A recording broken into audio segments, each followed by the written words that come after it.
क्या हुआ? क्या पढ़ा था अपन ने लास्ट? अरे तुमने वो थियरी नोट्स पढ़े क्या सेंट्रल टेंडेंसी के? मैंने बोला था पढ़ के आओ, आज उस पर टेस्ट लेंगे। हाँ, कब बोला था मैंने पढ़ के आने को? क्या तुम लोग जमाना हो गया उस चीज को, अभी तक तो हो जाना चाहिए था।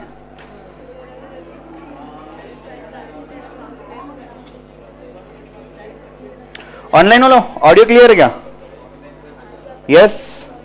देखो तुम ऑनलाइन वालों से भी पूछोगे ना, वो भी सेम बोलेंगे कि आज मेजर ऑफ सेंट्रल टेंडेंसी के थ्योरी पे टेस्ट लेनी चाहिए। उनको क्या, अरे उनको भी तो टेस्ट है ना। अरे ये क्लोज क्यों नहीं हो रहा है फाइल? अरे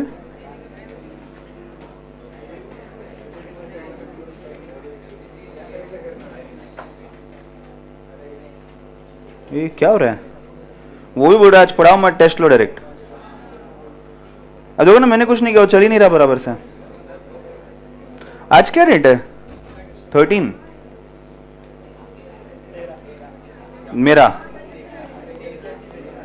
मेरा नहीं, तेरा।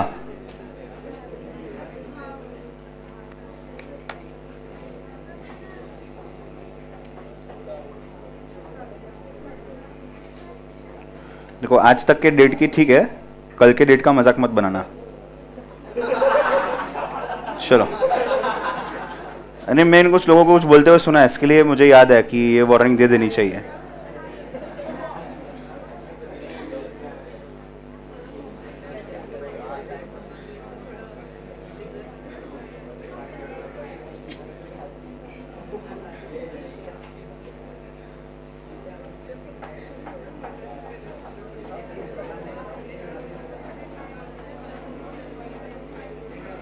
चलो क्या करें आज?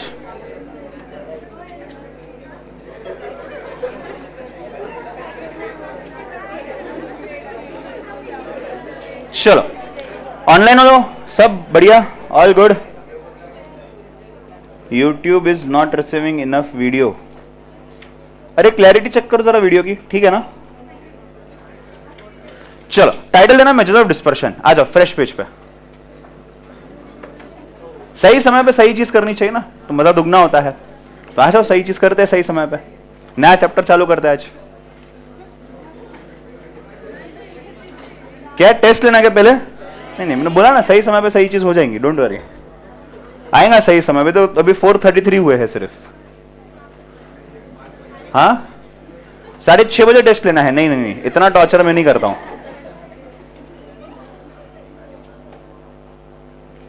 चलिए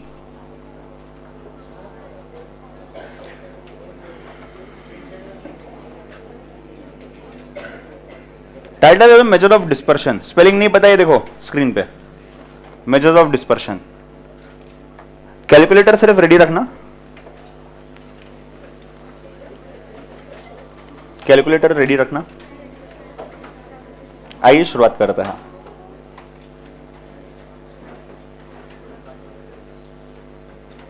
चलो मेजर ऑफ सेंट्रल टेंडेंसी में क्या क्या देखा अपन ने? लिखना मत कुछ भी, सिर्फ सामने ध्यान दो। क्या क्या देखा अपन ने? अरे नहीं, पहले कॉन्सेप्ट बताओ क्या था। Central tendency, major of central tendency का मतलब क्या है? एक सिंगल सेंट्रल रिप्रेजेंटेटिव वैल्यू उस पर्टिकुलर सेट ऑफ ऑब्जर्वेशंस का, जो उस पूरे सेट के जितने भी ऑब्जर्वेशंस उनका टेंडेंसी, उनका बिहेवियर, उनकी इच्छा क्या है ऑब्जर्वेशंस की, ये एक्सप्रेस करता है। ठीक है, उसके कुछ तरीके थे फाइंड आउट करने के, जैसे मीन था, पार्टीशन वैल्यूज थे और मोड था। ठीक है, मीन के अंदर हमें कितनी चीजें देखी अपन ने? Arithmetic mean, geometric mean and harmonic mean. Partition values के अंदर हमने देखा मीडियन, क्वार्टाइल, डेसाइल, परसेंटाइल। तो मतलब 1 2 3 4 5 6 7 and 8, there are 8 measures of central tendency जो हमने देखा। राइट, अब थोड़ा सा समझने की कोशिश करना। सपोज अगर मैं बोलता हूं सेट ऑफ ऑब्जर्वेशंस, से मैं ऑब्जर्वेशन लिख रहा हूं यहां पे 1 2 3 4 5 6 7 8 9 एंड 10। मीन बताइए, मीन बताइए इसका जल्दी से। कितना आ रहा है mean? x bar is equal to 5.5। Total मेरे ख्याल से 55 आ रहा होगा, और 10 ऑब्जर्वेशन से तो 55 डिवाइडेड बाय 10 कितना आ रहा है? 5.5। तो इसका मीन आ रहा है 5.5। अब मैं यहां पे कुछ लिख रहा हूं, ये चीज आप आज से पहले भी कर चुके हो, एक्स आई माइनस एक्स बार। क्या किया मैंने? एक्स आई मतलब आपका ऑब्जर्वेशन और एक्स बार मतलब क्या हो गया? मीन हो गया। अब 1 ऑब्जर्वेशन है मेरा, मीन कितना है मेरा? 5.5। 1 माइनस 5.5 कितना आता है? माइनस 4.5। एम प्लस कर दो। 2 माइनस 5.5 कितना आता है? माइनस 3.5।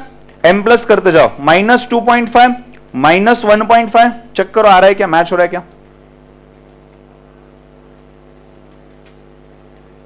यस। फिर 5 माइनस 5.5 कितना आएगा? माइनस 0.5। 6 माइनस 5.5 कितना आएगा? प्लस 0.5। वापस से चालू, plus 1.5 plus 2.5 plus 3.5 plus 4.5। MRC press करना, चेक करो जीरो आ रहा है क्या? कुछ लोग होशियार होंगे जिन्होंने ये सॉल्व ही नहीं किया होगा और तुमने सही किया है। पढ़ा था ना अपन ने property, sum of deviations of the observations from its mean is always zero. ये क्या है? ऑब्जर्वेशन से। ये क्या है? मीन है। इसका इसके साथ का डिफरेंस, उसका सम कितना आने वाला है? जीरो। आ गया क्या? जीरो। अब ये हमने जो एक्सरसाइज किया, ये एग्जैक्टली हमने किया क्या? एग्जैक्टली हमने किया क्या? मेरे पास कुछ ऑब्जर्वेशंस थे, लिखना कुछ भी मत। से सपोज मैं भी 10 तक नहीं जा रहा हूं, 1 2 3 4 एंड 5, 5 ऑब्जर्वेशन थे, राइट? मेरे पास 5 नहीं मतलब 10 ऑब्जर्वेशन थे, 1 2 3 4 5 6 7 8 9 10। मेरे पास एक्स बार था जो है 5.5।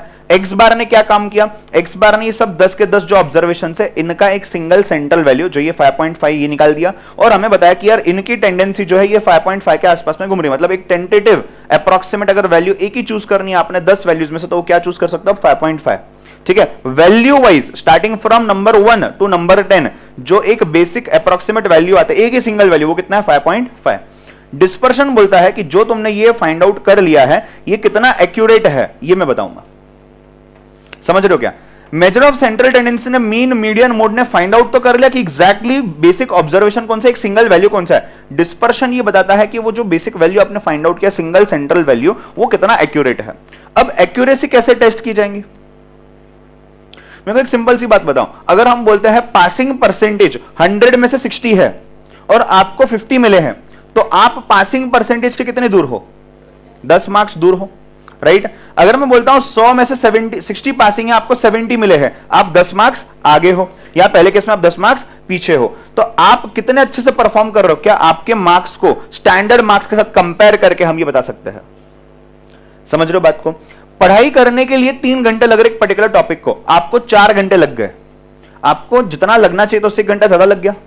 ये 1 घंटा ज्यादा लगा है, ये कब पता चलेगा? जब मेरे पास स्टैंडर्ड टाइम होगा 3 घंटे का और मेरे पास एक्चुअल टाइम जो मुझे लगा है वो होगा, जो भी 4 घंटा है, 2 घंटा है, 3 घंटा जितना भी है, तब दोनों को कंपेयर किया जा सकता है। तब बोला जा सकता है कि आपको जितना समय लगा है वो कितना परफेक्ट है।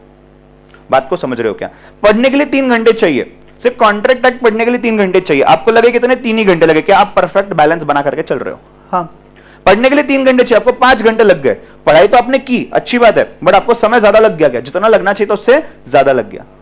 पेपर लिखते समय 3 घंटे में पूरा अकाउंट्स का पेपर लिखना है, आपको पेपर तो पूरा लिखा आपने, बट आपको 6 घंटे लग गए। क्या आपको डबल समय लग गया? तो कंपेयर कब करेंगे हम? हमारा रिजल्ट कंक्लूड कब कर पाएंगे कि मुझे समय जितना चाहिए था उतना ही लगा है, उससे कम लगा है, उससे ज्यादा लगा है? जब तक मैं कंपेयर नहीं कर पाऊंगा मुझे ये समझने नहीं आएगा। तो मैंने ये एक वैल्यू निकाल रखी है कि ये एवरेज है और ये इंडिपेंडेंट वैल्यूज है। इंडिपेंडेंट वैल्यू को कंपेयर कर रहा हूं एवरेज के साथ और सभी का डिफरेंस निकाल रहा हूं मैं। ये डिफरेंस जो हम निकालते हैं ना, ये डिफरेंस को हम बोलते हैं डिस्पर्शन। तो ये जो वर्ड्स है, कौन से वर्ड्स है? एक वर्ड है आपका डिफरेंस, ये वर्ड आपने पढ़ा हुआ है आज तक। डेविएट, डेविएट करना मतलब डिफर करना, तो डिफरेंस, डिफर, डेविएट हो गया। वेरिएशन, कितना वेरी कर रहा है कोई चीज। डिस्पर्शन, ये सभी का सब की मीनिंग एक ही है। आपने एक्स बार निकाल दिया है, कौन से सेट के ऑब्जर्वेशन का? से x1, x2, x3, 3 ऑब्जर्वेशंस हैं, उसका आपने अर्थमेटिक मीन निकाल दिया। इसका डिफरेंस इसके साथ, इसका डिफरेंस इसके साथ, इसका डिफरेंस इसके साथ, इन सभी डिफरेंस का आपने एवरेज लेना है। वो आपको बताएगा आप कितना डिफर कर रहे हो, कितना एक्यूरेटली आप चल रहे हो। मतलब बेसिकली कितना स्कैटर हो रहे हैं या कितना स्कैटर हो रहा है एक particular observation from its major of central tendency. मैं एक्स बार नहीं बोल रहा हूं, एक्स बार तो 8 में से एक मेजर ऑफ सेंट्रल टेंडेंसी है ना। हो सकता है आपने मोड निकाल लिया, मोड भी एक मेजर ऑफ सेंट्रल टेंडेंसी है। मोड के कंपैरिजन में कितना स्कैटर हो रहा है, कितना डिफर हो रहा है, कितना वेरिएट हो रहा है आपके ऑब्जर्वेशन, बस यही है आपका मेजर ऑफ स्टैंडर्ड डेविएशन। बात समझ पा रहे हो क्या? हाँ है ना। बस इतना ही जो ये स्क्रीन पे दिख रहा है इतना ही लिख लो। मेरे ख्याल से एग्जांपल आपको समझने आ गया है वैल्यूज के साथ, राइट। वो तो प्रॉपर्टी भी थी ना मेजर ऑफ सेंट्रल टेंडेंसी में, अरिथमेटिक मीन की। ये इतना पार्ट सिर्फ लिख लो। चलिए जल्दी,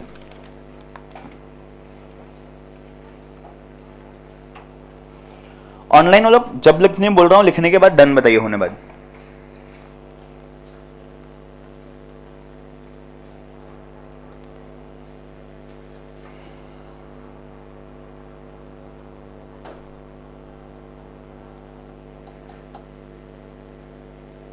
डिस्पर्शन की मीनिंग समझिए सभी को।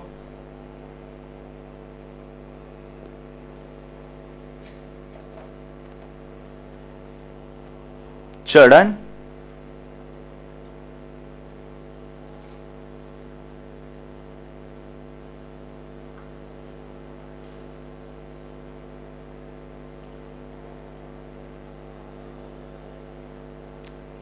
चलिए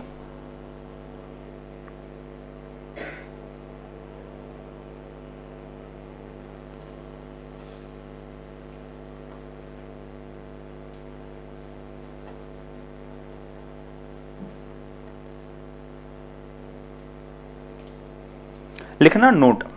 नोट में पेज को लेफ्ट साइड पे मेजर ऑफ सेंट्रल टेंडेंसी लिखना, पेज ही उसी पेज को दो पार्ट में बांट दो, छोटा 3-4 लाइन। राइट साइड पे लिखना मेजर ऑफ डिस्पर्शन, एमओसीटी और एमओडी।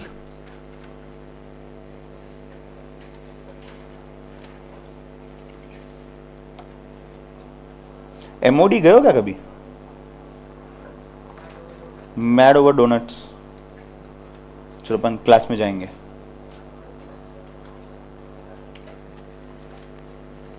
चलिए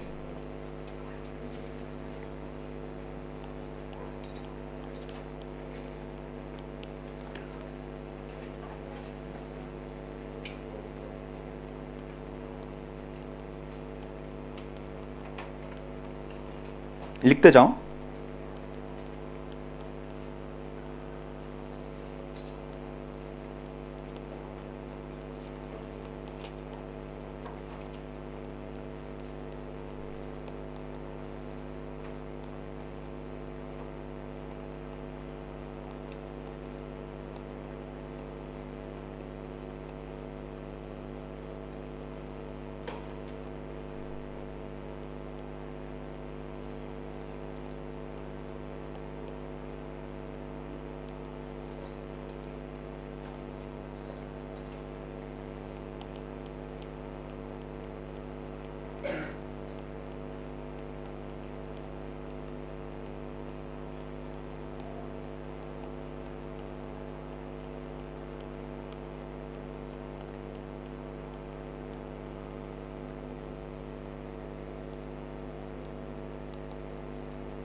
ठीक है, लिख लो पहले, उसके बाद रीड करना। एक के बाद एक रीड करना, आपको आइडिया आ जाएंगे क्या लिख रहा है।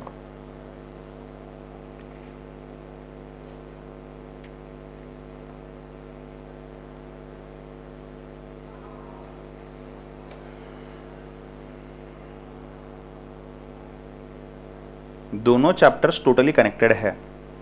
अगर आप उनमें से हो जिसने major of central tendency miss out किया है ऑनलाइन जीडीपीडी फेस टू फेस, तो पहले उसको कंप्लीट करना जरूरी है।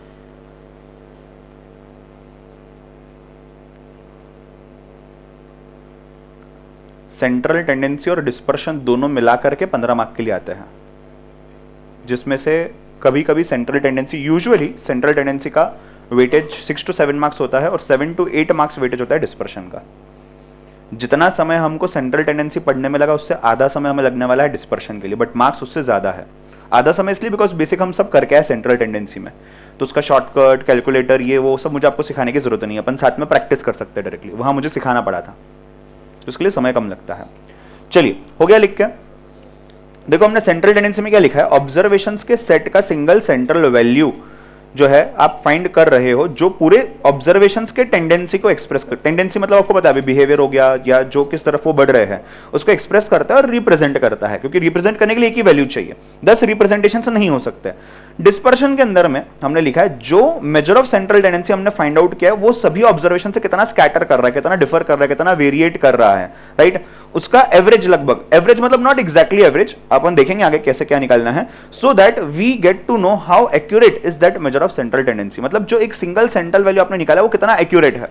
सिर्फ एक सिंपल सा एग्जांपल लो, पूरा पुणे इतना बड़ा सिटी है, इस पूरे सिटी से हमने लोकसभा में एक इंसान को इलेक्ट करके भेज दिया, राइट। एक मेंबर ऑफ पार्लियामेंट पुणे से इलेक्ट हो गया, उनको हमने भेज दिया, वो कितने अच्छे से काम कर रही है ये तो देखना पड़ेगा ना। तब अगले इलेक्शन से पहले हमको सोचना पड़ेगा और उन्हीं को वोट किया जाए और किसी पार्टी को और किसी कैंडिडेट को वोट किया जाए। तो आप ये जो चेक कर रहे हो यही तो यहाँ पे हो रहा है ना। तो एक जन को इलेक्ट किया, क्या किया, मेजर ऑफ सेंट्रल टेंडेंसी, एक सेंट्रल टेंडेंसी बना लिया अपन ने। अब वो सेंट्रल टेंडेंसी कितना इफेक्टिव है, उनके ऊपर हम कितना डिपेंडेंट हो सकते हैं, उनके बेसिस पर हम कितने डिसीजन ले सकते हैं, वही तो हमको डिस्पर्शन बता रहा है दिख के। समझ रहे हो क्या बात को, राइट। तो यहां पे देखिए अपन ने क्या लिखा, how accurate it is, and वो एमओसीटी जो उसके ऊपर हम कितना डिपेंडेंट हो सकते हैं, उसके बेसिस पे हम कितने यू कैन से आगे जा सकते हैं। बस यही चीज आपको डिस्पर्शन बताता है। बात क्लियर है सभी को, कॉन्सेप्ट में मेरे ख्याल से दिक्कत नहीं है, ठीक है। चलिए आगे बढ़ते हैं। अब ये लिखना मत, ध्यान देना, ये जो हम डिस्पर्शन बोल रहे थे ना, डिस्पर्शन बोलो वेरिएशन बोलो, हम अभी डिस्पर्शन बोलेंगे, आपको अलग अलग नाम पता है क्या क्या बोल सकते हैं।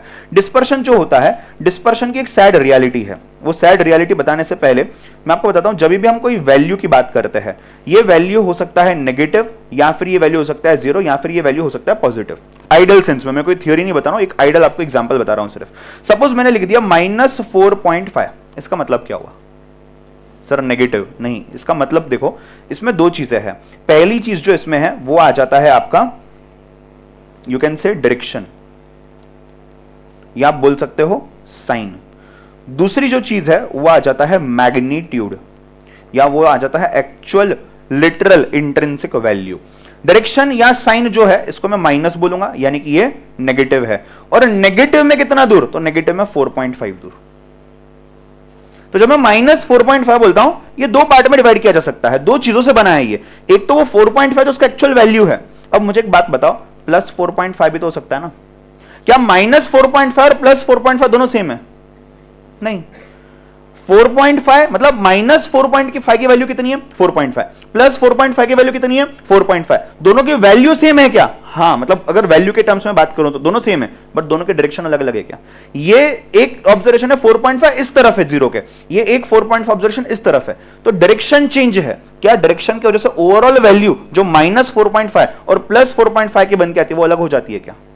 हाँ, मतलब अगर मैं बोलता हूं एवरेज मार्क्स या पासिंग के लिए मार्क्स चाहिए 60, एक जन को कितने मिले हैं 50, दूसरे को कितने मिले हैं 70, क्या ये जो है यहां पे भी डिफरेंस 10 है, यहां पे भी डिफरेंस 10 है, ये नेगेटिव 10 है और ये वाला पॉजिटिव 10 है। इसका मतलब दोनों भी सेम है क्या? नहीं, दोनों का जो वैल्यू है ना वैल्यू सेम है, 10 ही है, बट ये बंदा फेल हो गया, ये बंदा पास हो गया। क्यों? ये नेगेटिव 10 है और ये पॉजिटिव 10 है। अब समझ नहीं आ रहा मैं क्या बोल रहा हूं आपको? अब जब मैं बात करता हूं मेजर ऑफ सेंट्रल टेंडेंसी की, ये जो ये नेगेटिव पॉजिटिव इसको भी समझता है, और ये जो 4.5 हमारा एक्चुअल नंबर है ना इसको भी समझता है। बट डिस्पर्शन ऐसा नहीं है, डिस्पर्शन ऐसा नहीं है। डिस्पर्शन सिर्फ और सिर्फ ये 4.5 के ऊपर फोकस करेगा, ये नेगेटिव है पॉजिटिव ये नहीं बताएगा। मतलब क्या बोल रहा हूं मैं? मतलब ये जो डायरेक्शन है डिफरेंस का, ये डिफरेंस के डायरेक्शन पे फोकस नहीं करता, ये आपको सिर्फ बताएगा कितना डिफरेंस है। डिफरेंस है नेगेटिव साइड पे है या पॉजिटिव साइड पे है, ये डिस्पर्शन नहीं बताता। डिस्पर्शन कोशिश जरूर करता है, बट ये एग्जैक्टली एक्यूरेटली नहीं बता पाता। बात को समझ रहे हो क्या? यस, ये पूरी तरीके से चीज आपको क्लैरिटी नहीं दे पाता है। अगर हम ऐसा बोले कि देखो कोई एक ऐसा ओरिजिनल कपड़ा या ओरिजिनल चीज जो आप खरीदते हो उसको हम क्या बोलते हैं? ओरिजिनल है। दूसरा जो होता है 2 नंबरी, उसको हम क्या बोलते हैं? फर्स्ट कॉपी है। वैसे ही सेंट्रल टेंडेंसी जो है ये फर्स्ट कॉपी है, ये 2 नंबरी है। इसका मतलब क्या है? इसका मतलब ये मैंने आपको इसके लिए बताया, इसका मतलब है इनको हम बोलते हैं सेकेंड ऑर्डर एवरेजेस। एवरेज ही बोलता है, बट दो नंबरी है, सेकेंड ऑर्डर के एवरेजेस है। प्लीज मार्क दिस दो नंबरी वर्ड, ये एग्जाम में बार बार रिपीट हुआ एमसीक्यू के अंदर में।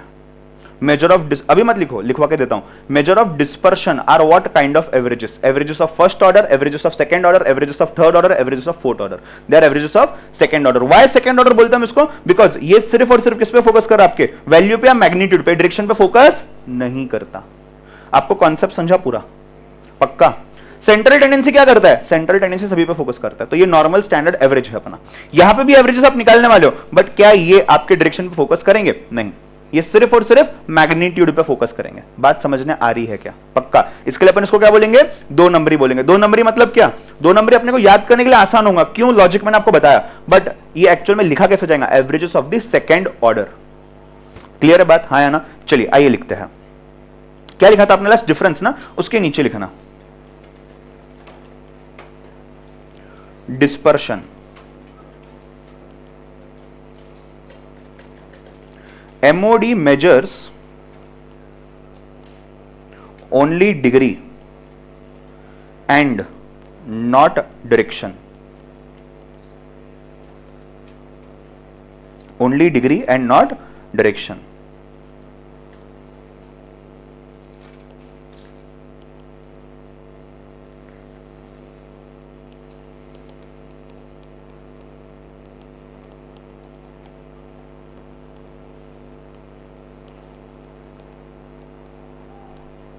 डिग्री है अमाउंट ऑफ वेरिएशन, डायरेक्शन है साइन ऑफ वेरिएशन। ब्रैकेट में लिख सकते हो, साइड में लिख सकते हो, आपकी इच्छा।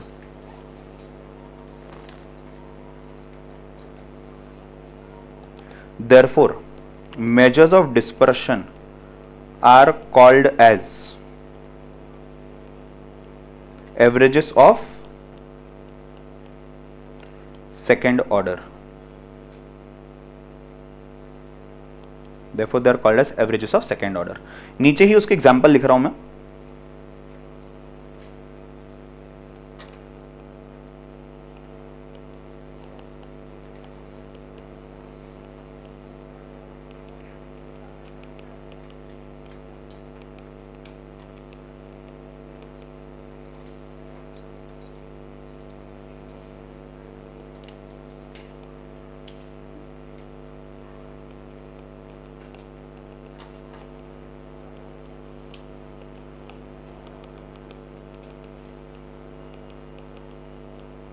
It will not talk about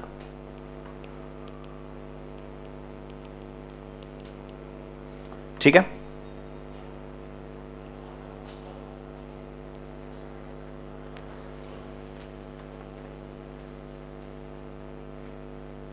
मेरे ख्याल से एक पेज खत्म हो गया होगा।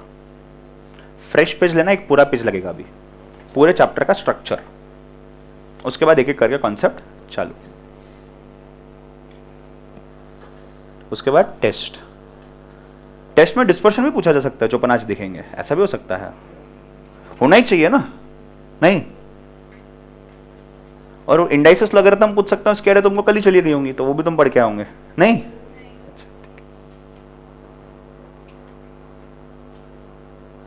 एलआर तो मैं भूल ही गया, वो तो बट चलो, वो तो तुम्हें आता ही है। सर एलआर कैसे पूछोगे? वो पूछूंगा नहीं, वो यहां आके तुम यहां पे सॉल्व कर लोगे, बराबर ना? ये सीटिंग अरेंजमेंट है, इस तरीके से ऐसा ऐसा होता है। छोटो का चेहरा देखो, अरे तुझे आता है सबका, तो लोड ले रहा है इतना। चलो ऑनलाइन वालों यहां तक क्लियर है क्या पूरा? Yes, done. कितने लोगों ने आज ब्रेक टाइम में होमवर्क खत्म किया? नहीं? सब कल करके आए थे घर से? कुछ भी, मैं नहीं मानता। हाँ, सब करके आए थे? कुछ करके आए थे, कुछ ऐसे यहां आके करने के बाद बोल रहे हमने किया हुआ था। नहीं? हाँ, इतना खौफ है मेरा? नहीं नहीं, मेरी हरकतों का जो मैं करवा रहा हूं तुमसे। ठीक है, चलो, होना ही चाहिए। चलिए,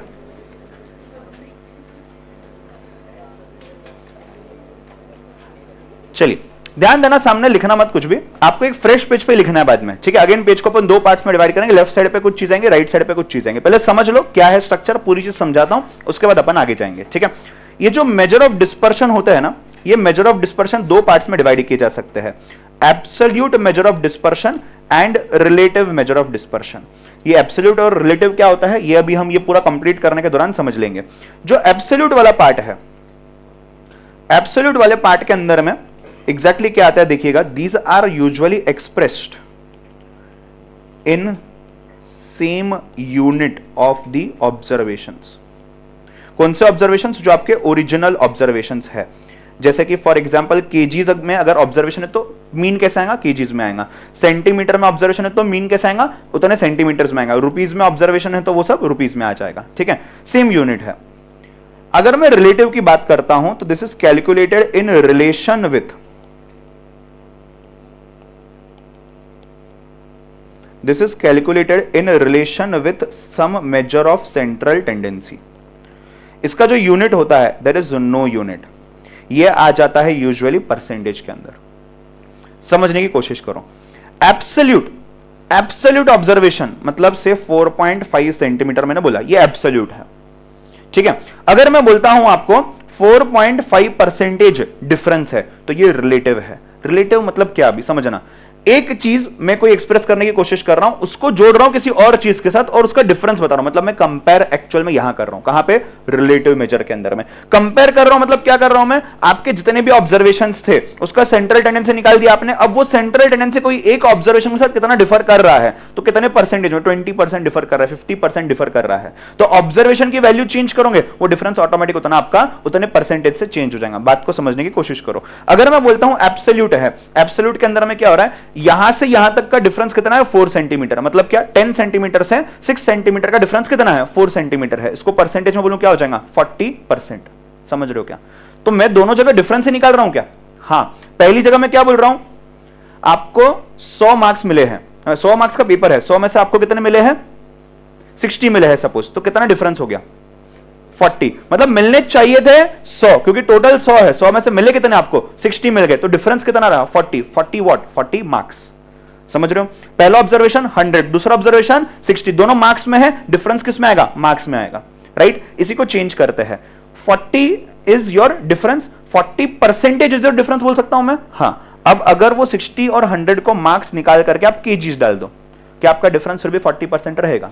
हाँ, बात समझने आ रही है क्या? तो बस उसी को परसेंटेज में एक्सप्रेस करना क्या हो जाएगा, रिलेटिव मेजर। तो आपके मार्कशीट पे, सभी ने आपकी मार्कशीट 10-12 की देखी हुई, अभी आपने टेस्ट करवा के जब लगवाया था, आप देखो वहां पे क्या दिया हुआ था, मार्क्स दिए जाते हैं कि इतने मार्क्स मुझे मिले हैं।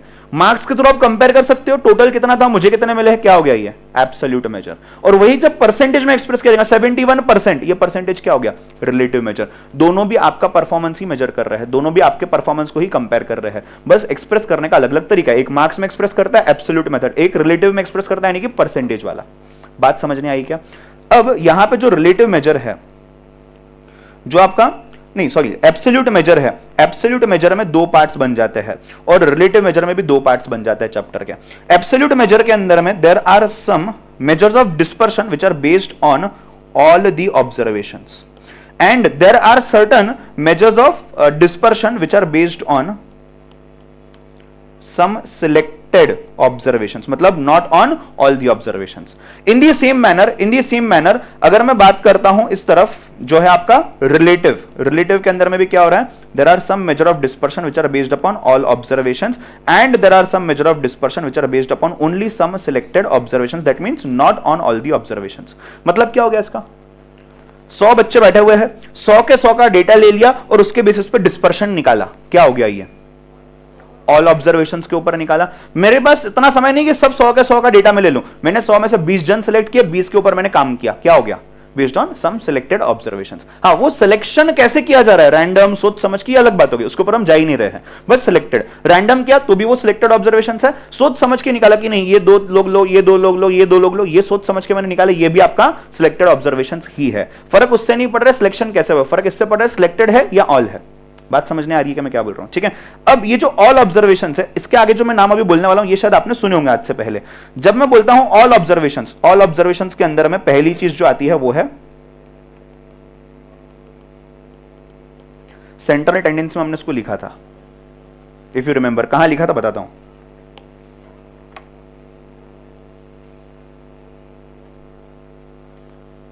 ये हमने प्रॉपर्टी देखी, क्या प्रॉपर्टी थी? ये प्रॉपर्टी हमने आज भी देखी स्टार्ट करने से पहले चैप्टर को, कि difference of all the observations from the arithmetic mean, उसका सम लेने के बाद क्या आता है? हमेशा जीरो आता है। ये डिफरेंस का हमने एवरेज लिया, उसको हम क्या बोलते हैं? Mean deviation. क्या निकाला हमने? पहले डेविएशन निकाला, डिफरेंस, उसका हमने क्या ले लिया? एवरेज। उसको क्या बोलेंगे? Mean deviation. ये उसी मीन डेविएशन की यहां पे बात हो रही है।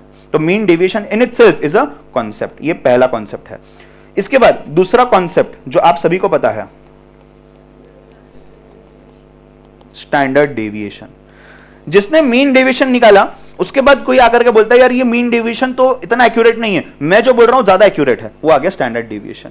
प्रैक्टिकली इफ यू सी, हम लोग आज सिर्फ ये यूज करते, ये यूज नहीं करते, बहुत रेयर सिचुएशंस में यूज होता है, बहुत रेयर सिचुएशन में सिर्फ ये यूज होता है, राइट? हाँ, बट दुख की बात ये है कि हमको ये आया कैसे वो समझने के लिए समझना पड़ेगा। अब आपको ऐसा नहीं लगता जिसने मीन डेविएशन निकाला होगा उसने भी किसी को अटैक करने के लिए मीन डेविएशन निकाला होगा? तो मीन डेविएशन से पहले क्या था? अरे ऐसा ही होता है, जिंदगी ऐसी ही है। एक इंसान आएगा बोल के जाएगा जो तुमने किया पूरी जिंदगी में सब गलत है, मैं कुछ नया करता हूं, ये सही है, ऐसा। तो उसके पहले था।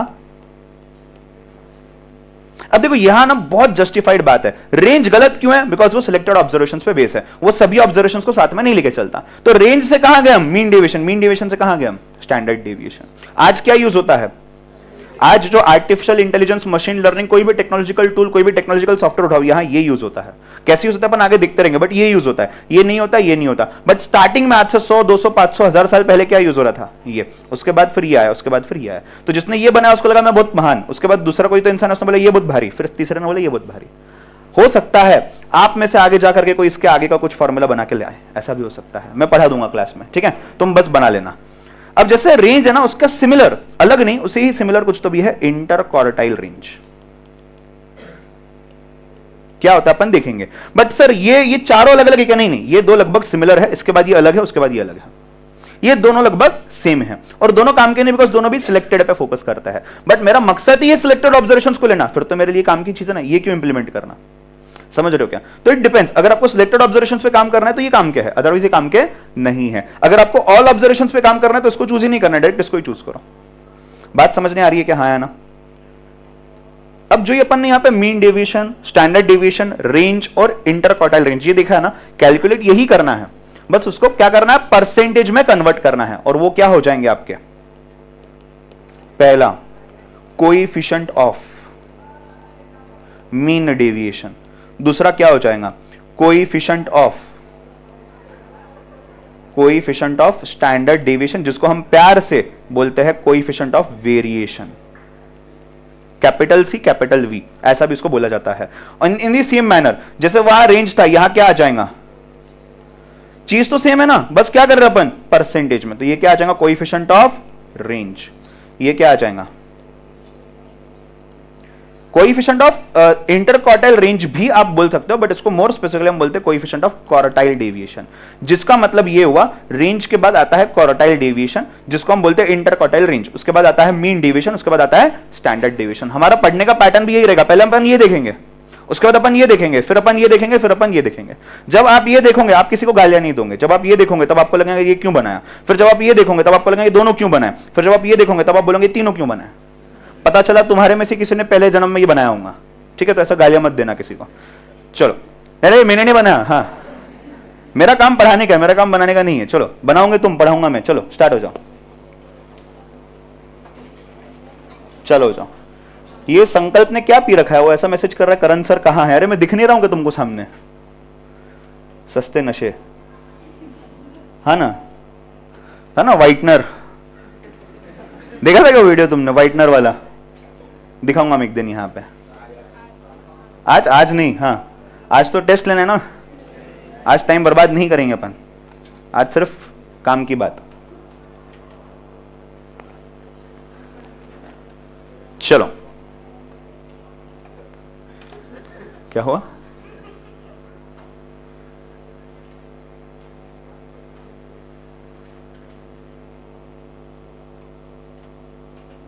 सर अरे आप हो क्या बियर्ड बिना अलग लग रहे हो बट क्यूट लग रहे हो। हाँ ठीक है, चलो अच्छी बात कही तुमने। मैंने 2 बार बंद करके लेक्चर चालू किया बट बियर्ड आई नहीं। अरे ऐसे वो सस्ते नशे, इसके लिए बोल रहा हूं मैं, इसके लिए बोल रहा हूं मैं, सस्ते नशे। हाँ चलो डन। एक पेज पे अच्छे से प्रॉपरली इसको लिखना और इसके ऊपर टाइटल देना समरी नंबर 1। इसके ऊपर टाइटल देना समरी नंबर 1। सेंट्रल टेंडेंसी कितने हो गए? 10 हो गए क्या? 10 ही हुए सिर्फ। चलो 15 यहां कवर कर लेंगे।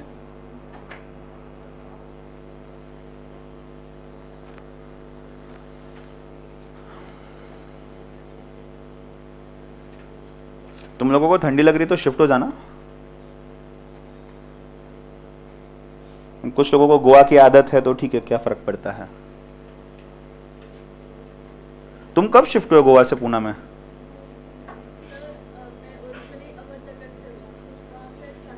वहां से गोवा, तो गोवा में कितने समय थे? और ये 3 साल कब के थे? हाँ, मतलब तुमको पता है वहां क्या क्या, तुम हमें घुमा सकती हो। चलो, मैं वही सोच रहा था, बाद में पता चला हमारे ही पचकाओगे। हम उसको गोवा गोवा बोल रहे हैं, पता चला वो बचपन में जब 2-3 साल की थी तब गोवा में थी। तो नहीं है अभी। अभी हम इसका मतलब हम चल सकते हैं।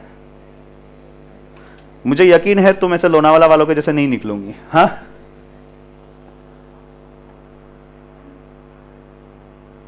लोनावाला का तो क्या ही बोले।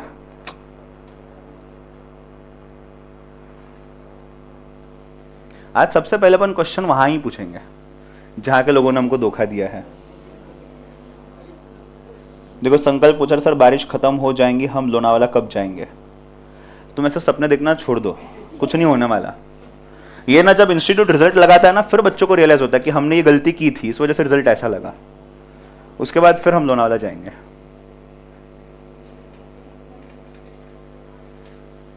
चलो डन। क्या कर रहे हो? एक ही बार लिखना है, इतना समय नहीं लगना चाहिए।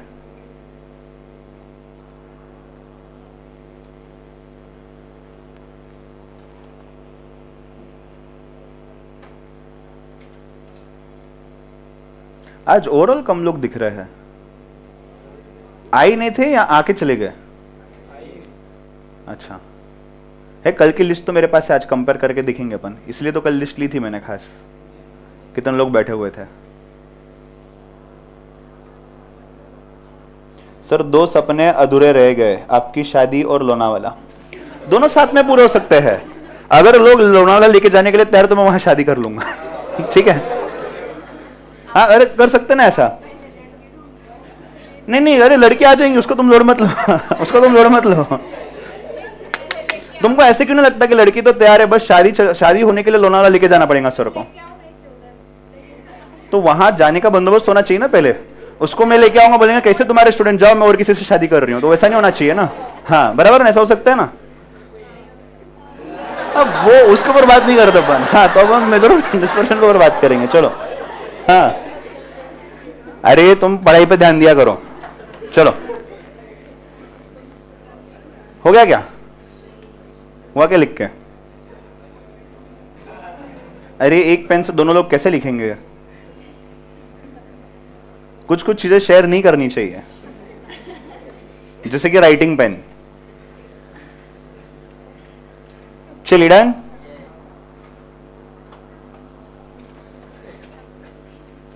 चलो कोई नहीं, शादी लोनावाला नहीं तो गोवा तो हो ही सकती है, इतना क्या सोचना। हाँ क्या? हाँ, डेस्टिनेशन वेडिंग तो ऐसे तुम सब लोग मिलके इटली भी लेके जा सकते हो, ऐसी कोई बड़ी बात नहीं है। हमारे सर की शादी है, हम इटली जाएंगे, चलो वहां डेस्टिनेशन वेडिंग करवाएंगे सर की, कर सकते हो। पैसे की कमी पड़े तो रोहन सर है ना, क्या लोड ले रहे तुम? हाँ, रोहन सर बोलेंगे तुम शादी मत। इतना पैसा मैं लेके आता तो मैं खुद शादी वहां करता, बट उनका तो बाल विवाह हुआ था, तो क्या टेंशन। बताओ ना सर ने। हाँ, अरे 21 साल की उम्र में कोई शादी करता क्या? हाँ, तो बाल विवाह हुआ ना। चलो, हाँ चलिए, संकल्प तुम सुन रहे हो ना सब? अगले बार ऐसे क्वेश्चन ही मत पूछना। चलो लेट्स गो अहेड। लिख लिया तुमने मेजर ऑफ डिस्पर्शन? आ जाइए नंबर 1, पहला वाला साथ में लिखेंगे। चलो, मेजर ऑफ डिस्पर्शन 1, टाइटल लिख के छोड़ दो, सामने ध्यान दो, समझ लो, बाद में आगे बढ़ेंगे।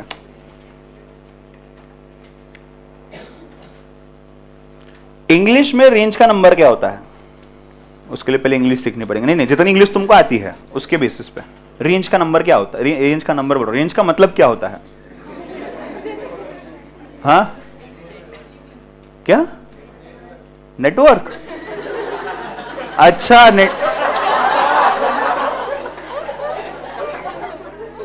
गलती हो गई पूछ के, ठीक है। वो अरे उसने सिर्फ साबित किया कि सस्ते नशे लेकर के वहां नहीं बैठा, वो मैंने भी पिया था बोले। नेटवर्क रेंज का मतलब क्या होता है? अच्छा, वो नेटवर्क भी यहां अपन रिलेट कर सकते हैं, उसके ऊपर मैं आता हूं बाद में। उसके अलावा एक्सटेंड करना, ठीक है, सॉर्ट ऑफ। और रेंज आया है, नहीं नेटवर्क आया है, और एक्सटेंड, और एक्सटेंड, हाँ एक्सटेंड वही बोल रहा हूं मैं।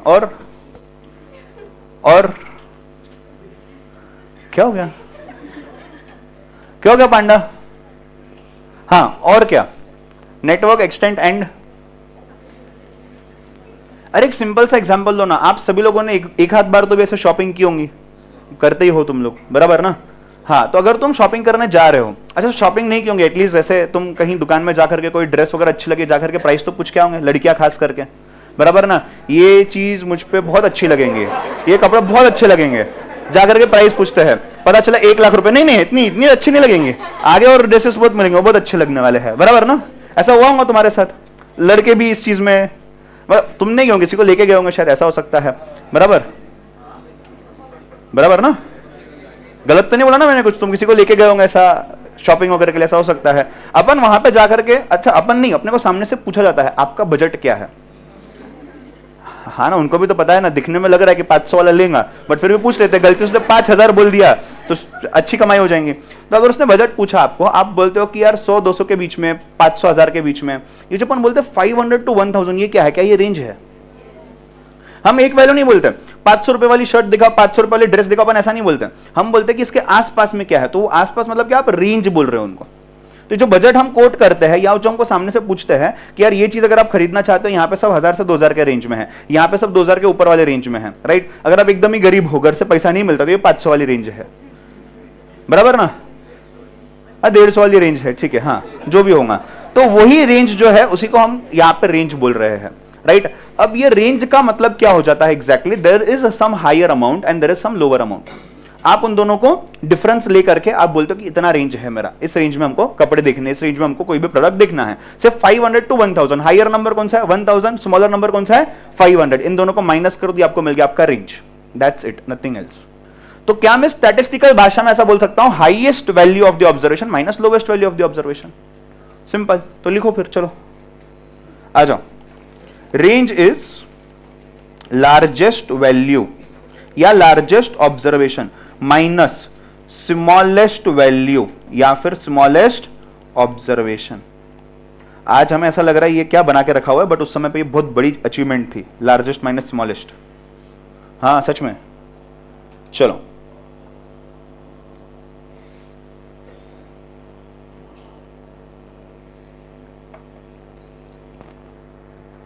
जैसे कि आज संगत ने पूछा होगा ये कितने वाला व्हाइटनर है, कितने की रेंज है तुम्हारी? वो भी रेंज ही है। कहना है से रेंज अगर मैं फॉर्मूला टर्म्स में लिख सकूं तो L माइनस एस, ठीक है, L माइनस एस, इसको आप ऐसा भी बोल सकते हो।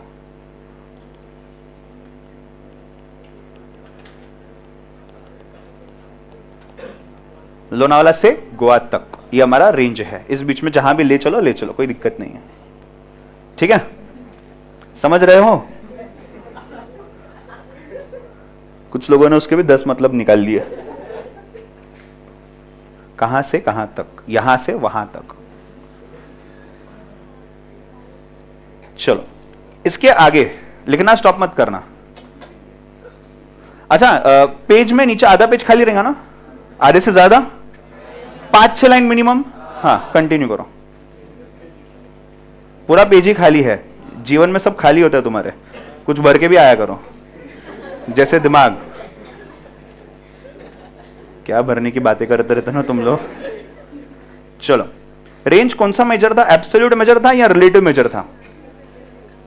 हाँ एब्सोल्यूट मेजर था, लिख देना साइड में। रेंज के अंदर में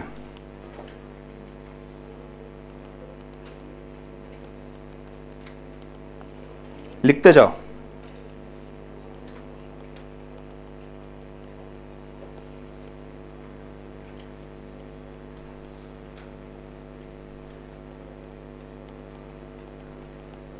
इसको हम प्यार से GFD बोलते हैं। चलो बस इतना लिख दो, सामने ध्यान दो, कैलकुलेटर यूज करना। ऑनलाइन वालों क्लियर है यहां तक?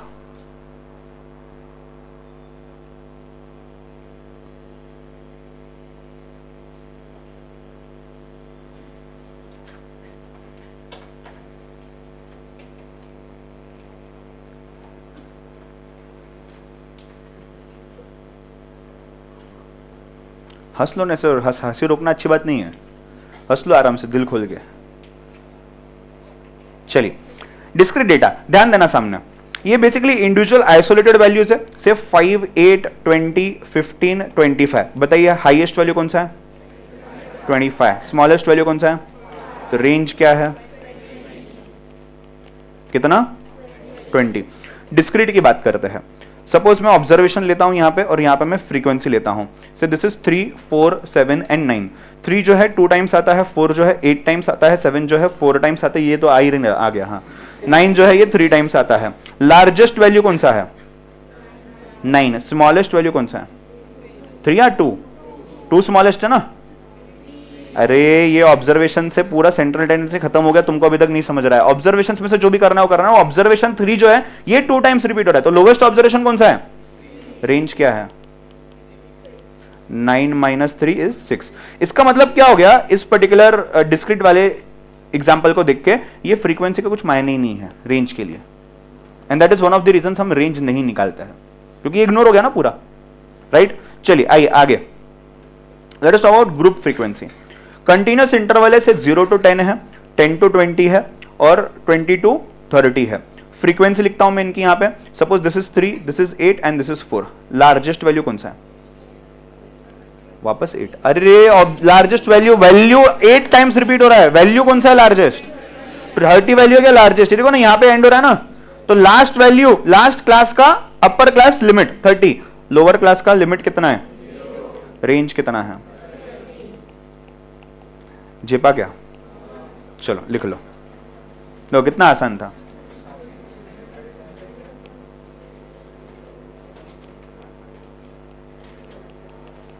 क्या लगता है एग्जाम में ये आता होगा क्या? आता है।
डन।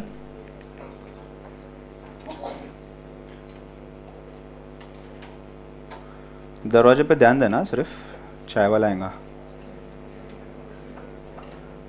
अरे उसने देखो ना, आज उसने मैसेज मेरे को, संकल्प ने स्क्रीनशॉट भेजा, उसने मैसेज भेजा है कि मैं अंदर नहीं आएगा।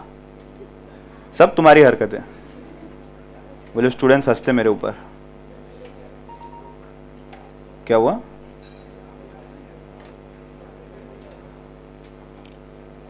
सब तुम्हारे कारण। चलिए, सो रेंज यहां तक क्लियर है क्या? पक्का? अगर क्लास वो लिखा था तुमने, can be replaced with class mark, मतलब क्या है? अगर 0 to 10 है उसकी जगह पे मैं 5 ले लेता हूं, एक सिंगल सेंट्रल वैल्यू, चलेगा क्या? हाँ चलो, सामने ध्यान दो, लिखना नहीं है, सिर्फ सामने ध्यान देना है। चलो अब एक काम करते हैं, हम लेते हैं कोएफिशिएंट ऑफ रेंज। कौन से टाइप का मेजर है ये? चेक करो ना, चार्ट है ना तुम्हारे पास।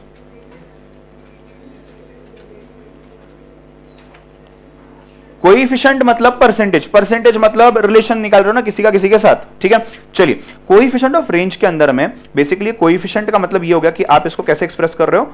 In percentage. अगर परसेंटेज में किसी भी चीज को एक्सप्रेस करना है तो क्या करते हैं हम? Multiply by 100। याद है क्या? मल्टीप्लाई बाय 100 करते ना। चलो, तीन टाइप के ऑब्जर्वेशन हो सकते हैं। एक हो सकता है डिस्क्रीट विदाउट फ्रीक्वेंसी, दूसरा हो सकता है डिस्क्रीट विथ फ्रीक्वेंसी, और तीसरा आपका फेवरेट ग्रुप्ड फ्रीक्वेंसी डिस्ट्रीब्यूशन। ठीक है, चलिए कौन से ऑब्जर्वेशन दिए थे मैंने डिस्क्रीट में, बताओ जरा। 5, 8, 20, 15 एंड 25। अब देखना ध्यान से, अगर मैं बात करता हूं कोएफिशिएंट ऑफ रेंज की, तो रेंज के लिए मुझे क्या करना होता है exactly? Large minus small. Large कितना है? 25, माइनस स्मॉल कितना है? 5। कितना हो गया ये? 20। अब coefficient of range is equal to L minus S upon L plus S into 100। L plus S क्यों? टोटल कितना है, टोटल में से हमारा रेंज कितना है, तो टोटल के लिए लार्जेस्ट और स्मॉलेस्ट ऐड करने पड़ेंगे। अब एल माइनस एस कितना हो जाएगा? 25 माइनस 5। एल प्लस एस कितना हो जाएगा? 25 प्लस 5 इंटू 100। चलो आंसर बताओ।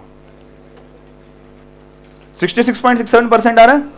5 डिवाइडेड बाय 30 इंटू, नहीं 20 डिवाइडेड बाय 30 इंटू 100 कितना आ रहा है? आ गया क्या? अगला देखते हैं। चलिए, discrete data with frequency, x i है एंड एफ है। एक्स आई कितना है? 3 है, 4 है, 7 है और 9 है। ये कितना है? 2 है, 8 है, 4 है और 3 है। चलिए, कोएफिशिएंट ऑफ रेंज, क्या मैं L minus S upon L plus S into 100 बोल सकता हूं? क्या मुझे फ्रीक्वेंसी को इग्नोर करना है? जी हाँ। सो 9 minus 3 upon 9 plus 3 into 100। 9 minus 3 कितना? 6। 6 अपॉन 9 प्लस 3 कितना?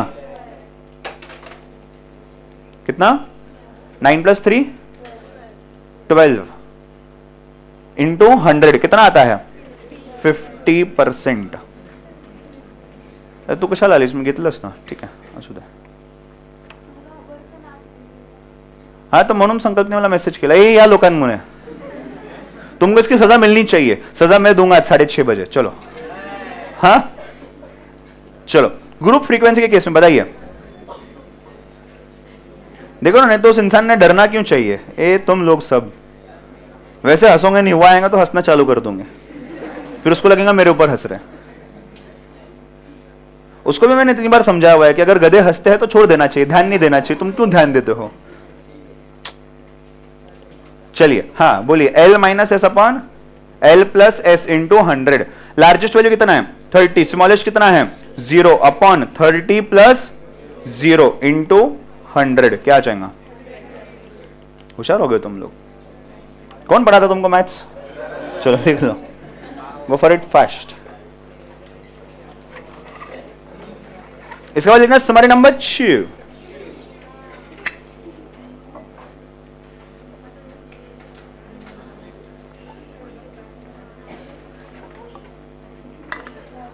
नहीं, समरी नंबर 2 मत लिखो, एक और चीज पढ़ेंगे फिर समरी लिखेंगे. इसी के साथ चैप्टर का 25% होता है खत्म.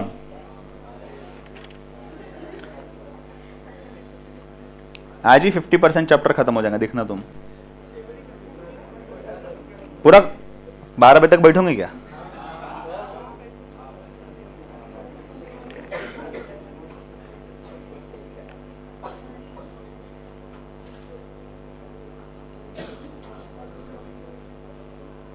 आने वाले 3 दिनों में शायद मेरा एक दिन क्लास नहीं होगा, मतलब संडे को मेरा क्लास नहीं होगा आने वाले 3 दिनों में.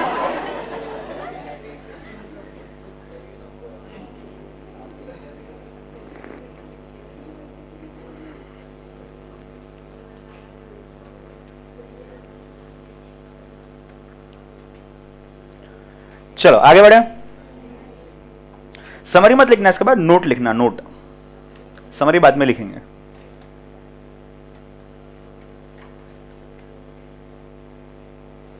कल जब तुम पढ़ रहे थे, आज कुछ ना हो तुम्हारे साथ गलत इस वजह से, तो तुम्हें समरी की हेल्प हुई क्या? थोड़ी बहुत? पूरी? तुम्हें क्या, तुम तो होशियार हो यार, तुमसे तो मैं पढ़ता हूं फिर यहां पढ़ाता हूं, तुम कहां पढ़ रहे हो?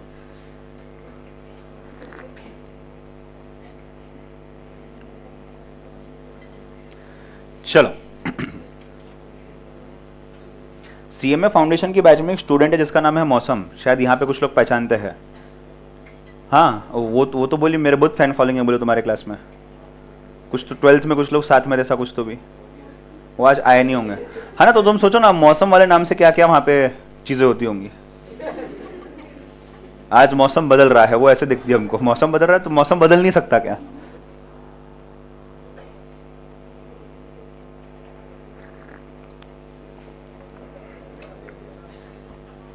Children, say yes. अरे वो उस दिन अपन ने जो रील लिया था ऐसा ऊपर वाला, वो एडिट करना ही रह गया, आज करता हूं, आज उसको पोस्ट करता।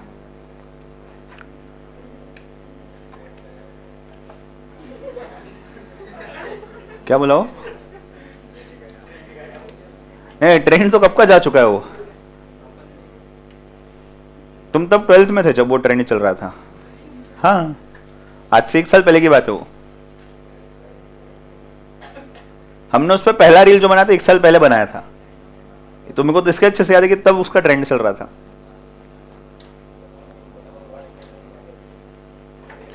चलन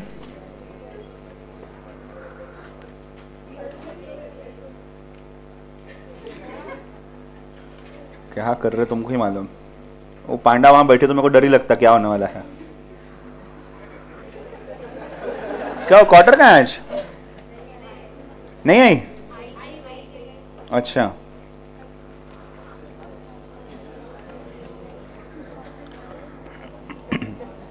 ये देखो सस्ते नशे कुछ अलग ही चालू है। सर 12 ट्रेन से आएंगी या बस से आएंगी?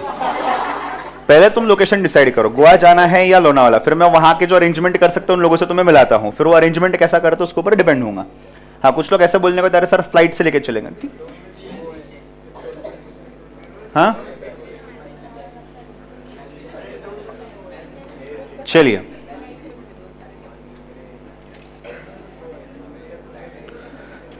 लिखना नोट।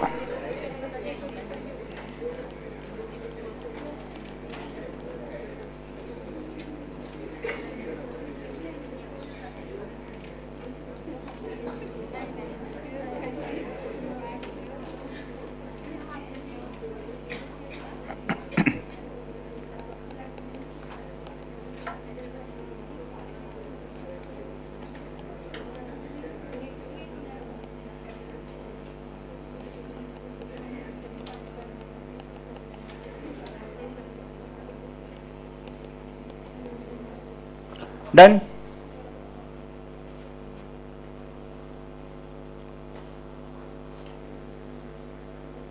हो गया लिख के?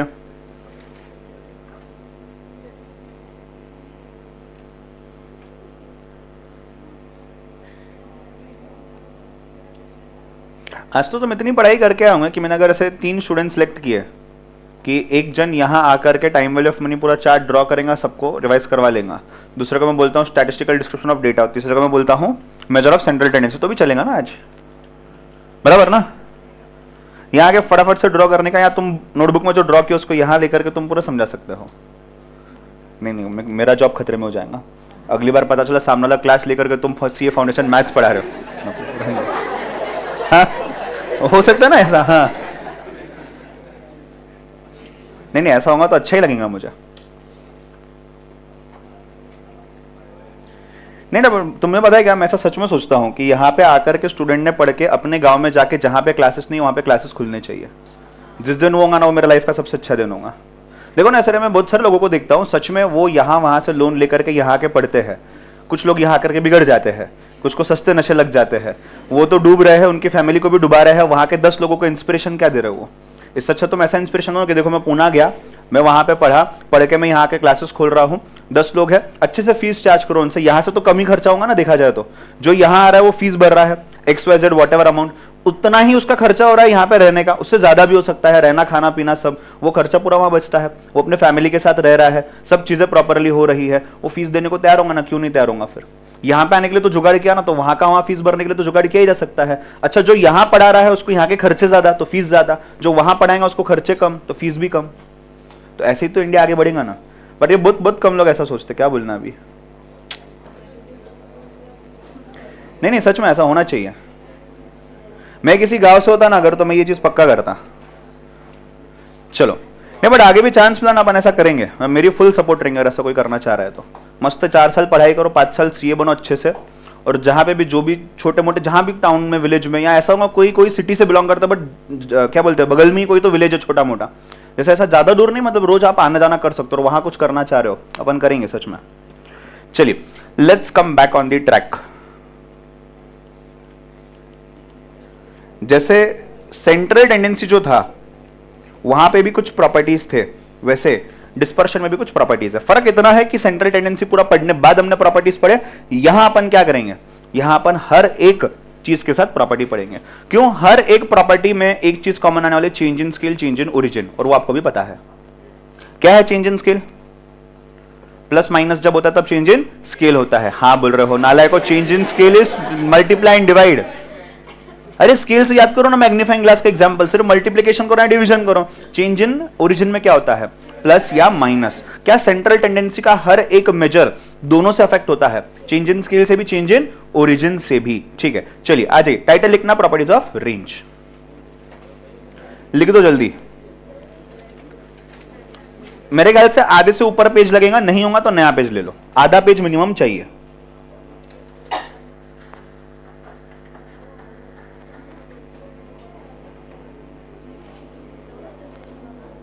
फर्स्ट बेंच पे जो प्रियंका बैठी है उसके लिए संकल्प ने एक मैसेज भेजा है,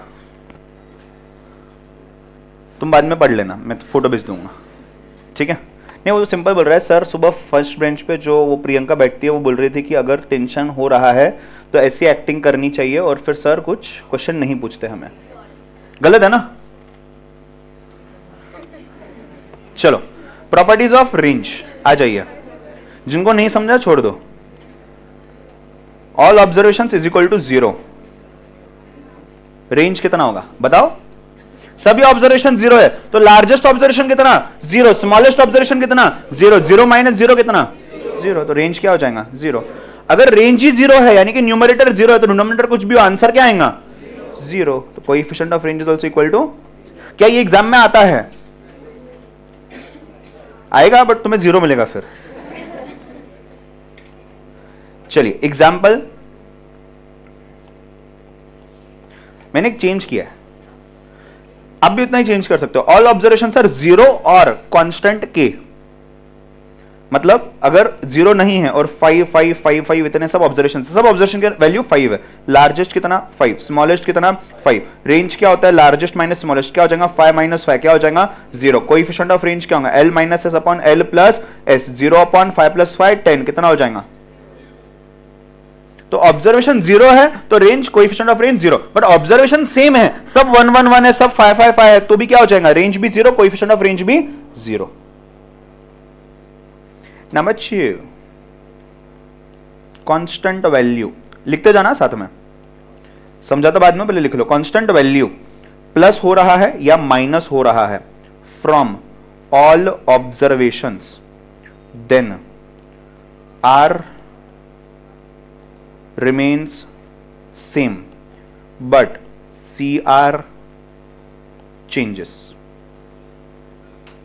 करेंगे इसको प्रूव, क्या है ये चीज। कुछ लोगों को अंदाजा आ चुका होगा, वो वही लोग हैं जो फर्स्ट अटेम्प्ट में पास हो सकते हैं। लग गया होगा तुमको अंदाजा हम क्या लिख रहे हैं? नहीं सर मैं तो ये सोचने लग गया मैं फर्स्ट अटेम्प्ट में पास क्यों नहीं हो सकता, मेरे को नहीं समझने आया। कांस्टेंट वैल्यू इनटू और divide from all the observations, then R changes but CR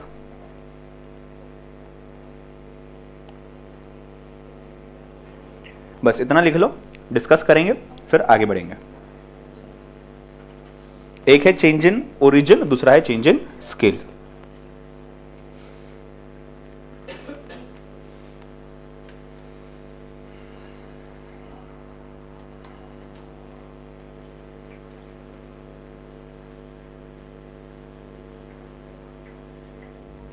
कौन कहां से आवाज निकल रहा है? नहीं, मेरा शक भी तुम्हारे पर ही गया था। चलिए डन। कितने दिन हो गए अपने बैच को आज? अप्रैल से जो लोग बैठे हो, कितने दिन पूछा मैंने, इसलिए फेल होते हो तुम एग्जाम में। पूछा है दिन कितने हैं, तुम महीने बता रहे हो।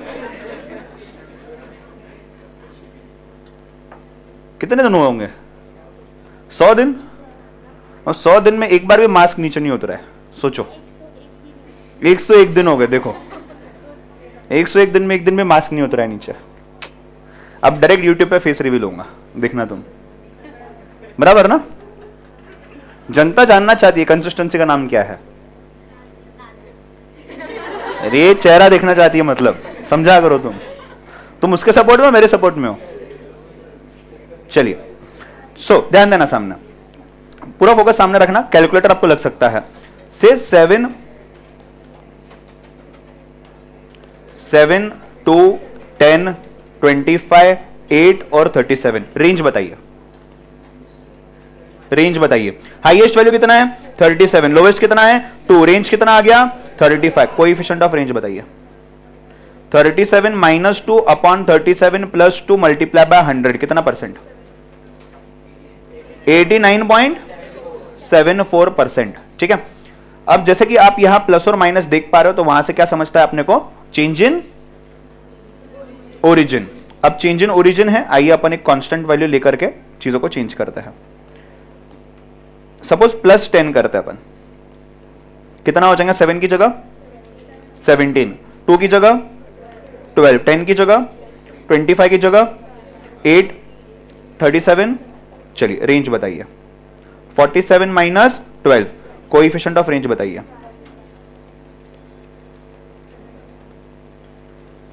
रेंज कितना आ रहा है? कोएफिशिएंट ऑफ रेंज कितना आ रहा है?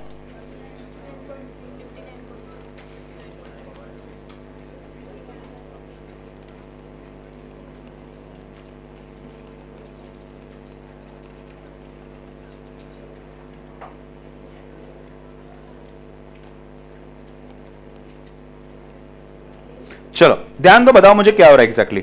ये नंबर्स हैं, ये सभी ऑब्जर्वेशंस को हमने क्या किया? कांस्टेंट ऑब्जर्वेशन से हमने ऐड किया। कितना आ रहा है? नया ऑब्जर्वेशन आ गया। क्या इसका रेंज भी 35 था? इसका रेंज भी 35 था। क्या ये मीन जैसा कंडीशन है चेंज इन ओरिजिन में जो हमने देखा था?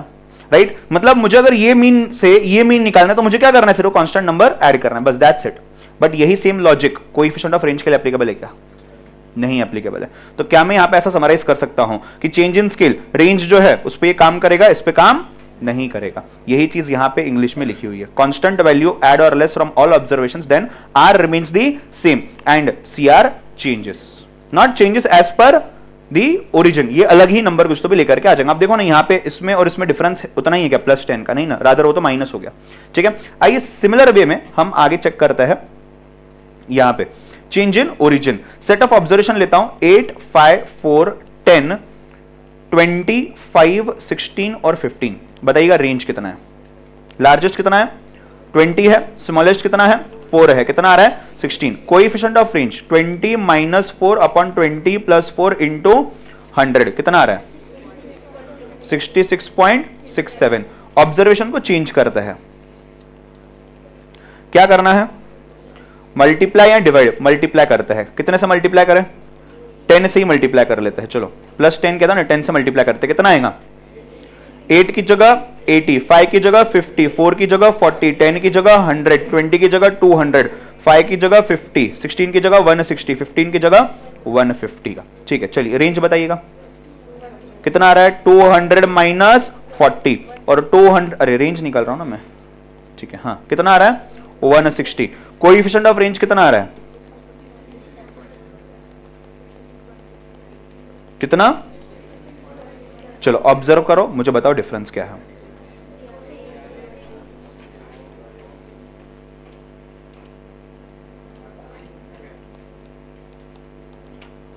तुमने तो बताया नहीं डिफरेंस कि सर तुमने गलत लिख दिया। चेंज इन स्केल है ना ये, हाँ चलो चेंज इन स्केल में क्या हो रहा है, आर एग्जैक्टली अफेक्ट हो रहा है क्या, देखो जरा आर कितना है वहां पे 16 है, वहां कितना हो गया, मतलब यहां पे क्या हो जाएगा, अच्छा रुको ना इसको थोड़ा सा ऐसा लिखते हैं, वेट थोड़ा सा चेंज करते हैं इसको, यहां पे बताइए मुझे, अब इसको थोड़ा, हाँ अब सब दिख रहा है क्लियरली।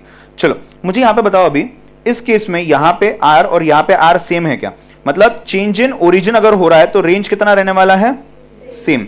यहां पे मुझे बताइए अगर मैं कोएफिशिएंट की बात करता हूं तो कोएफिशिएंट में क्या सेम है, कोएफिशिएंट ऑफ रेंज सेम है क्या, हाँ। अगर मैं बात करता हूं कोएफिशिएंट ऑफ रेंज में, सॉरी क्या था अपना वो, चेंज इन स्केल में अगर मैं बात करता हूं रेंज की, क्या रेंज उतने ही कांस्टेंट नंबर से मल्टीप्लाई हुआ है जितने से ऑब्जर्वेशन मल्टीप्लाई हुए हैं, तो यहां मैं क्या बोल सकता हूं, वाई रेंज अगर निकालना है तो ये क्या हो जाएगा, B into Y into X range, बराबर क्या, ऐसा हो गया ना ये, मतलब x रेंज मेरे पास ऑलरेडी कितना 16, b कितना है मेरा change in scale multiply by 10, तो ये 10 इंटू 16 कर दे कितना आ जाएगा 160। याद आ रहा है कि ये अपन ने पढ़ा था, उसमें ये भी पढ़ा था कि y हमेशा इंडिपेंडेंट रखना है, उसके बाद ही प्रॉपर्टी को अप्लाई करना है, अदरवाइज नहीं। अब यहां पे आते हैं कोएफिशिएंट ऑफ रेंज 89.74, यहां पे चेंज हो रहा है बट कौन से प्रोपोर्शन में चेंज हो रहा है हमें नहीं पता, क्योंकि y is equal to b into या b प्लस x नहीं हो रहा है।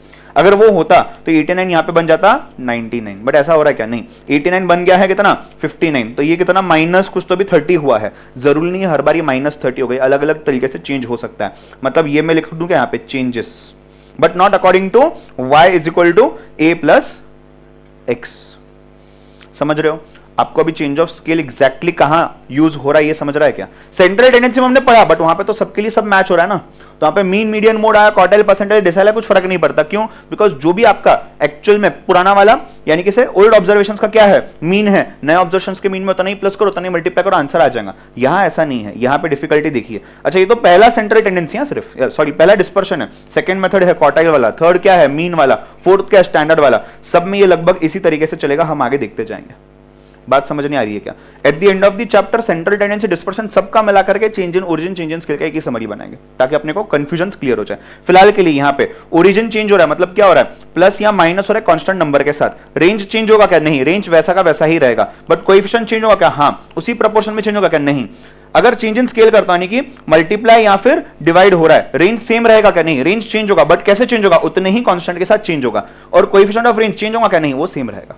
बात क्लियर है क्या, छाप लो, ये इतना बाकी है ना आपको लिखना। चलिए ऑनलाइन वाला क्लियर है क्या,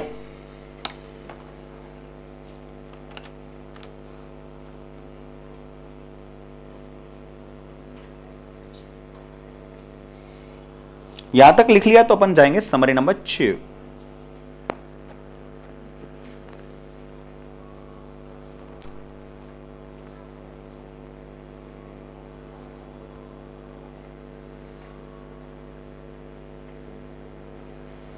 फाइव 45 हो गए, आधा घंटा तो भी लगेगा ना टेस्ट के लिए, नहीं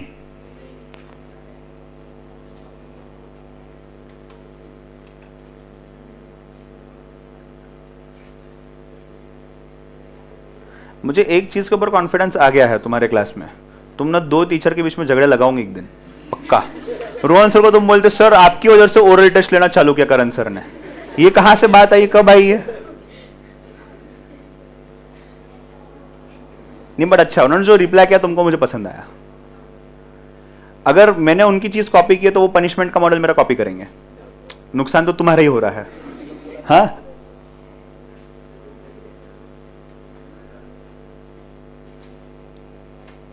चलो डन, अरे 2 नंबर लिखने हैं, कहां इतना टाइम लगा रहे हो।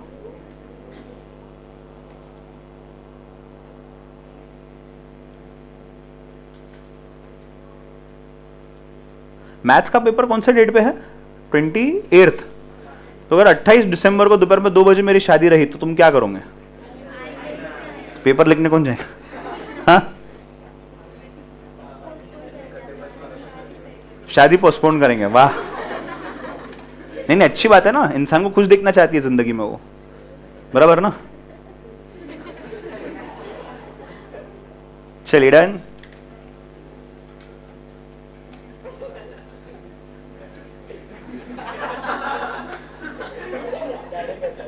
चलो,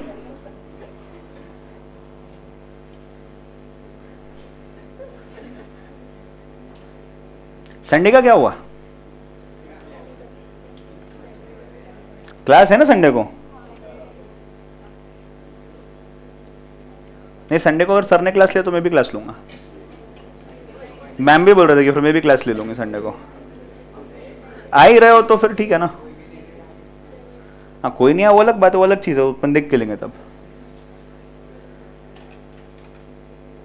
चलिए डन।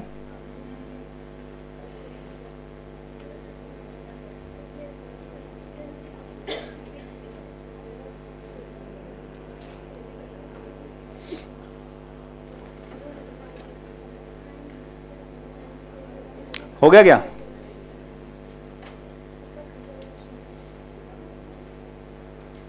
जितना मैं क्लास में पढ़ाने के लिए बात नहीं करता हूं उतना तुम बात करती हो हर मैथ्स क्लास के अंदर। पूरा सीसीटीवी सब देख रहा है। हो गया लिख क्या? पक्का? यहां तक समझने आया क्या सब? आ जाओ, समरी नंबर 6। चलो जल्दी।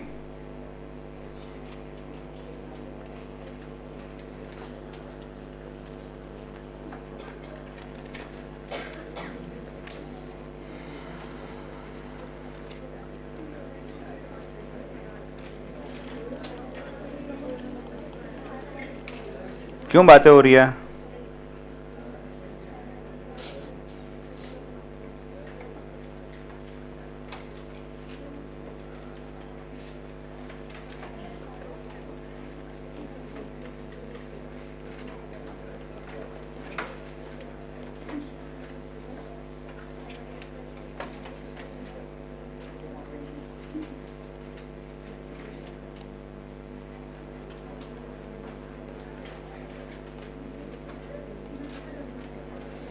चलो सब लास्ट के 2 बेंच चलो बाहर जल्दी।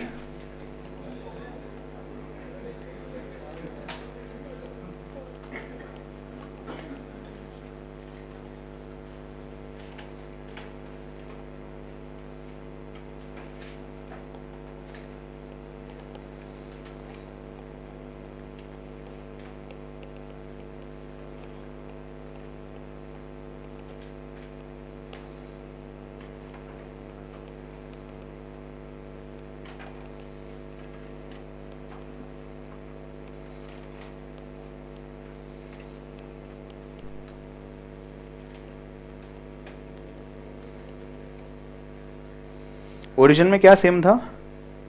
रेंज ना।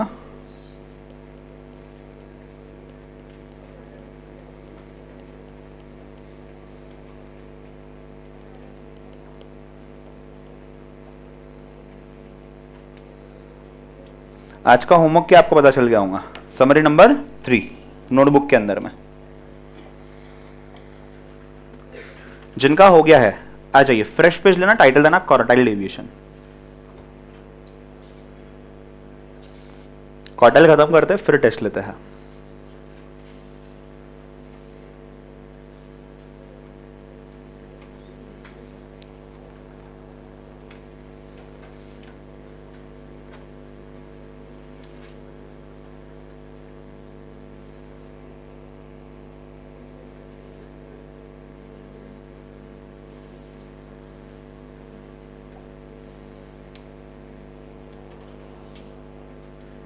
डन।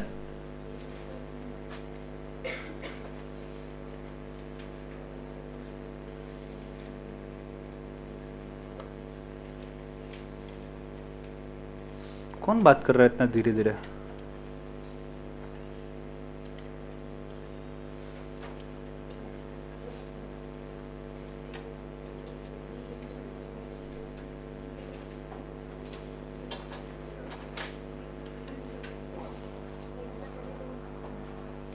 वो ऑल ऑब्जर्वेशंस आर ओके नहीं है, वो कुछ लोग ओके लिख देंगे, ओ यानी कि जीरो है, वो जीरो और के है, वो ओके लिखा है तूने, all observations equals to okay. चलिए टाइटल देना क्वार्टाइल डेविएशन।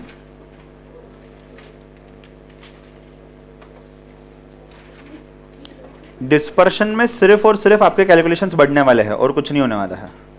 कैसे कैलकुलेशंस बढ़ेंगे, सबसे बड़ी एग्जांपल है क्वार्टाइल डेविएशन। आइए देखते हैं।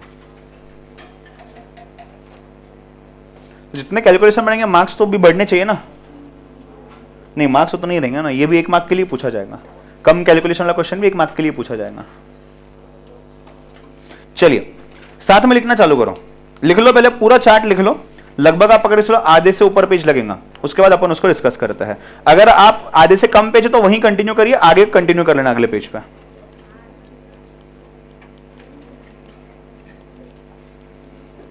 क्वार्टाइल डेविएशन का दूसरा नाम क्या था, इंटर क्वार्टाइल रेंज लिखा हुआ था क्या अपन ने, पक्का क्या, तो लिख लो यहां पे भी।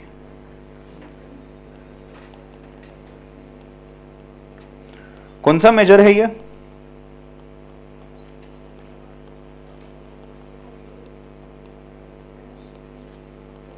हमारे लिस्ट के हिसाब से सेकेंड वाला मेजर है, पहला कौन सा था। अब देखो नाम के लिए क्वार्टाइल डेविएशन है, जैसे क्वार्टाइल है वैसे ही डेसाइल डेविएशन हो सकता है, वैसे ही परसेंटाइल डेविएशन हो सकता है। आइए देखते हैं।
लिख लिया क्या,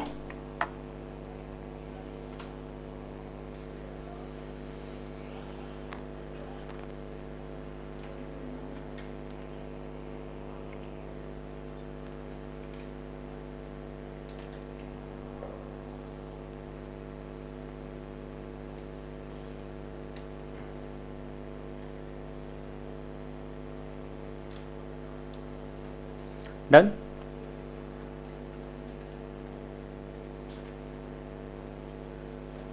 वो एलआर वाला कहाँ है आज, अरे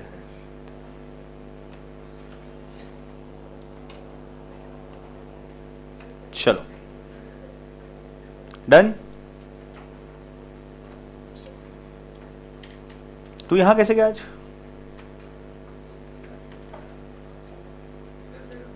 जिधर जगह नहीं, अपनी जगह से फिक्स रखा करो, अपना पर्पस फिक्स होना चाहिए, नहीं तो जहां मिला वहां, मतलब ये तो बहुत कुछ हो सकता है। चलिए लिख लिया ये पूरा, एक और चीज लिखी लो, उसके बाद डिस्कस करते हैं। इसी के नीचे लिखना,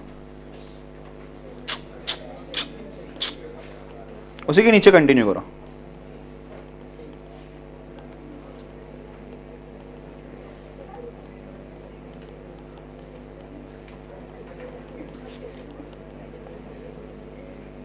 चलो जल्दी।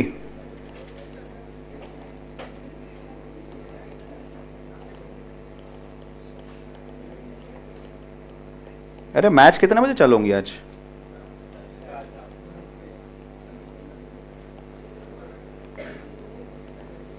कल देखें क्या लास्ट इनिंग्स? नहीं, लास्ट इनिंग्स मतलब लास्ट सेशन। तो ऐसे वेस्ट इंडीज के मैच जो एक्साइटमेंट से लोग देखा करते थे वो है ही नहीं अभी।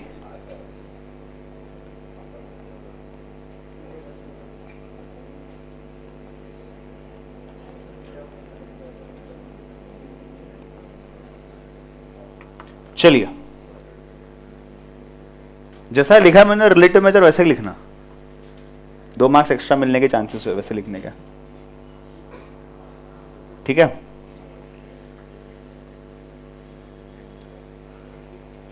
चलो, इसी के साथ चैप्टर का 50% पार्ट होता है खत्म। बस अब क्या मीन डेविएशन बचता है, स्टैंडर्ड डेविएशन बचता है। बोलो तो 8 बजे तक खत्म कर दे, फिर टेस्ट लेते हैं।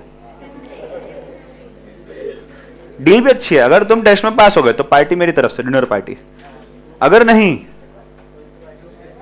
तो फिर तुमको सबको खिलाना पड़ेगा। तुम्हें भी पता है क्या होने वाला है। चलिए, डन। व्हाइटनर, चलो लिख लिया पूरा।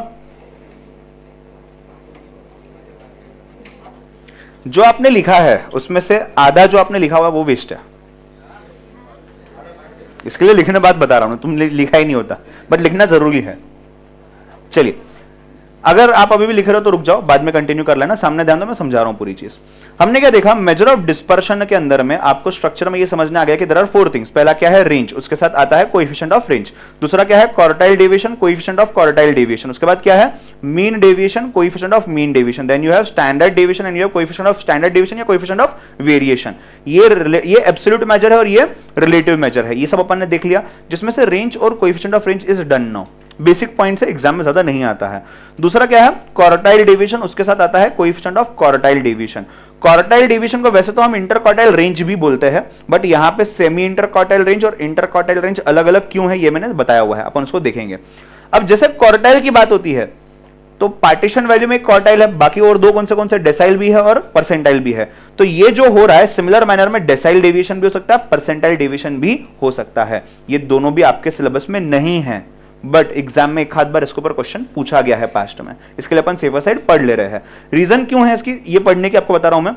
It is very simple, there is nothing different. अगर आपको ये पता है जो तो आपको पढ़ना ही, कि वो सिलेबस का पार्ट है, तो इसमें चेंज ही क्या करना है। यहाँ पे upper quartile minus lower quartile, upper decile minus lower decile, upper percentile minus lower percentile. Sir upper lower मतलब क्या, 3 क्वार्टाइल है ना, Q1 Q2 और Q3। इसको लोअर क्वार्टाइल भी बोला जाता है, इसको अपर क्वार्टाइल, इसको मिडिल क्वार्टाइल ऐसे भी बोला जाता है, क्योंकि 3 ही क्वार्टाइल है ना, तो एक अपर एक लोअर एक मिडिल है। समझ रहे हो बात को, हाँ है ना, ठीक है। अब जब मैं बोलता हूं क्वार्टाइल डिवीजन निकालना है, एग्जैक्टली क्या है, एकदम लार्जेस्ट वैल्यू। देखो ना, रेंज में क्या पढ़ा अपन ने, लार्जेस्ट माइनस स्मॉलेस्ट पढ़ा ना अपन ने। यहां पे भी क्या हो रहा है, largest quartile minus smallest quartile. यहां पे क्या हो रहा है, largest decile minus smallest decile, largest percentile minus smallest percentile. अब यहां पे थोड़ा सा चेंज है, समझना कैसे। आप P1 से लेकर के P99 अगर देखते हो तो लार्जेस्ट क्या है P99, लोवेस्ट क्या है P1। बट यहां पे अगर आप ध्यान से देखोगे तो यहां पे आपको अगर P1 टू P100 में बोलूं, 100 वैल्यूज हो गए।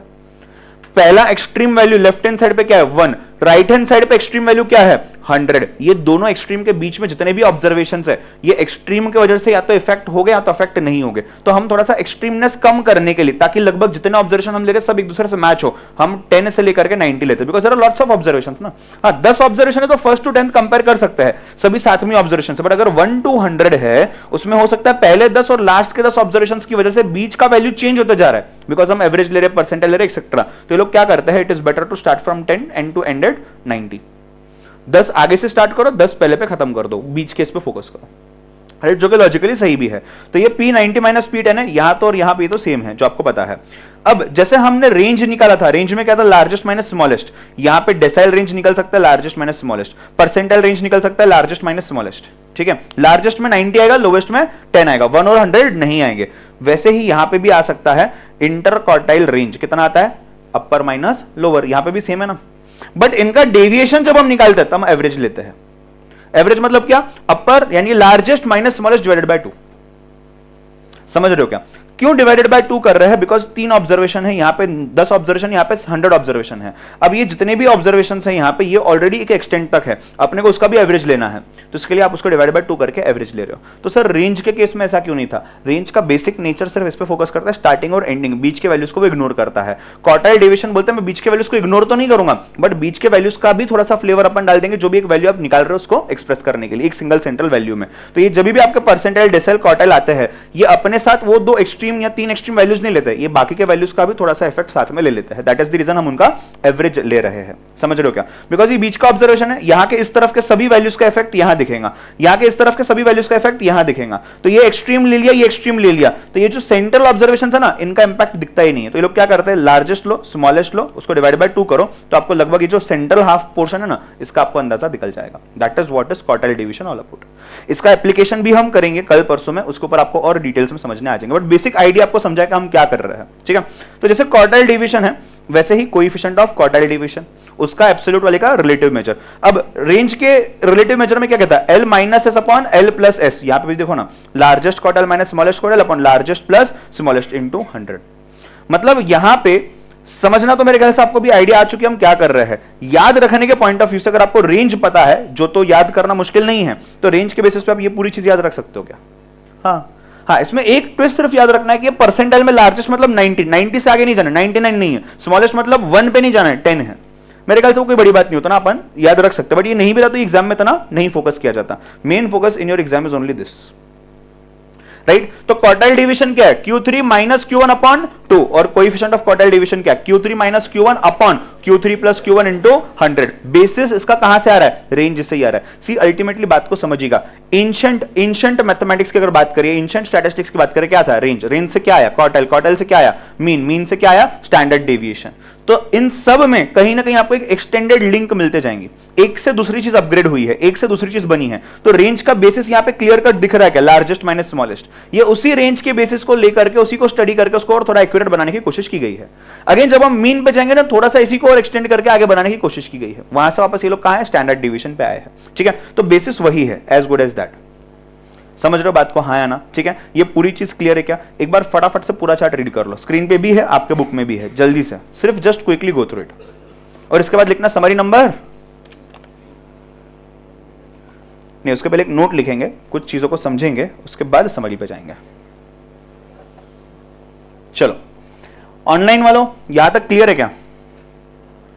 अच्छा, काम कैसे बढ़ा आपका, मार्क एक ही मिलेगा अगर क्वार्टाइल निकालना बोला है तो, मार्क एक ही मिलेगा अगर क्वार्टाइल डेविएशन निकालना बोला है तो। अब क्वार्टाइल निकालना है तो जितना समय क्वार्टाइल निकालने के लग रहा है, उससे 3 गुना समय यहां लगने वाला है। क्यों, पहला क्वार्टाइल 1 निकालो, फिर क्वार्टाइल 3 निकालो, फिर उन दोनों को डिवाइड करो या डिवीजन लो, सब्सट्रैक्शन लो, उसके बाद आपका क्वार्टाइल डिवीजन आएगा। मार्क्स तो नहीं रहने वाले हैं। तो डिस्पर्शन के ओवरऑल सभी क्वेश्चन थोड़े से लेंदी होते हैं कंपेयर टू सेंट्रल टेंडेंसी, ठीक है। बट टेंशन नहीं, अपन प्रैक्टिस करेंगे ना उतनी। चलिए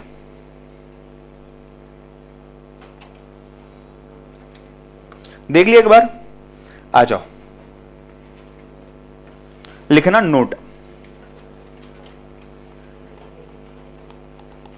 ये जो मैं बोल रहा हूं ना, Q3 माइनस Q1 था ना, अगर मैं लेता हूं Q3 plus Q1 divided bye 2, ये क्या है बताओ, किसी को अंदाजा लग रहा है क्या, ये क्या है, Q3 plus Q1 divided by 6। Average, अरे average of Q3 and Q1 है, वो क्या है,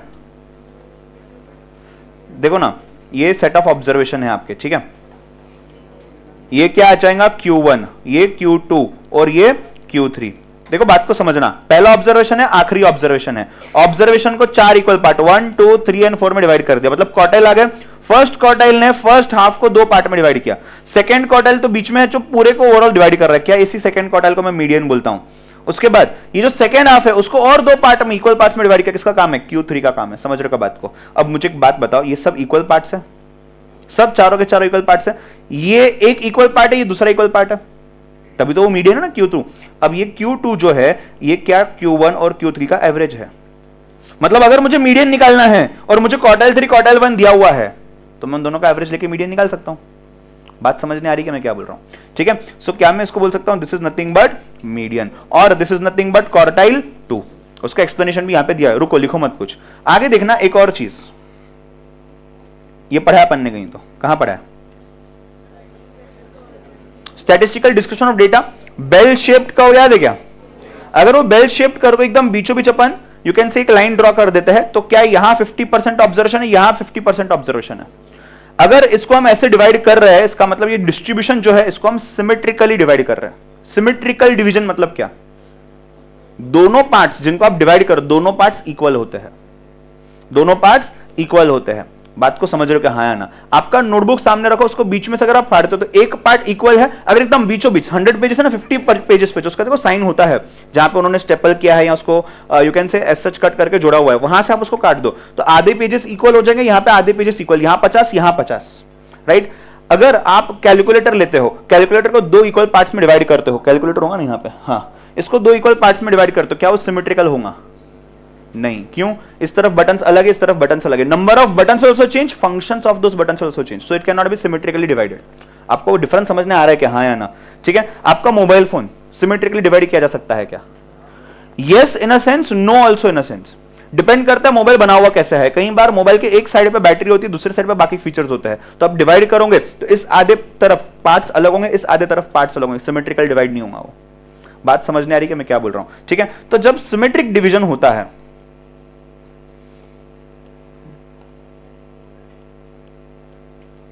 फॉर सिमेट्रिक डिस्ट्रीब्यूशंस,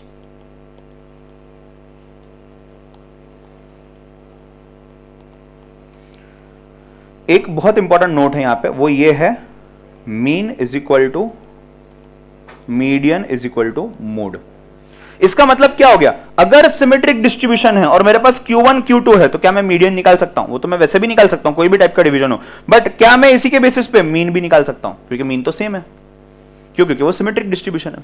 मतलब बात को समझना, एग्जाम में क्वेश्चन में Q3 आ जाएगा, Q1 आ जाएगा, आपको बोला जाएगा मोड निकालो, आप बोलोगे कैसे मोड निकालो मैं Q3 Q1 के बेसिस पे? आपको ये समझना है अगर वो सिमेट्रिक डिस्ट्रीब्यूशन है इसका मतलब मीन मीडियन मोड सेम है। और क्या Q3 plus Q1 divide by 2 करके मैं मीडियन निकाल सकता हूं? तो अगर मैंने मीडियन निकाल दिया वही मीडियन आपका मीन है, वही मीन आपका मोड है। बात समझ रहे हो क्या? हाँ या ना?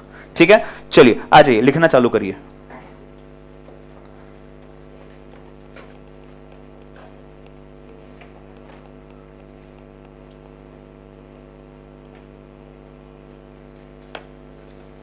फॉर सिमेट्रिक डिस्ट्रीब्यूशंस अच्छे से लिख लो। ऑनलाइन वालों क्लियर है क्या यहां तक? हाँ या ना? एक और नोट लिखेंगे इसके बाद, फिर हम समरी लिखेंगे, फिर हम क्वेश्चन सॉल्व करेंगे, फिर हम टेस्ट लेंगे। हाँ बोला था ना मैंने। अच्छा, समरी बुक भी तो चेक करनी है। कितनों ने नहीं कंप्लीट किया समरी बुक? बताओ जरा, ईमानदारी से बताओ। अब चेक करने का समय बच जाएगा। सबने कंप्लीट किया? फिर तो चेक करना पड़ेगा।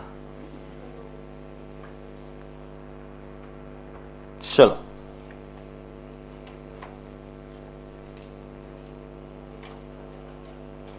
अरे लाइन हमेशा सीधी मारता है, काम तो ना चाहिए लाइन मारने से कुछ, बराबर ना? लाइन वेस्ट नहीं जानी चाहिए कोई भी। हाँ एक्सपीरियंस है, ठीक है। पता नहीं क्लास में क्या सुनने के लिए आते हो।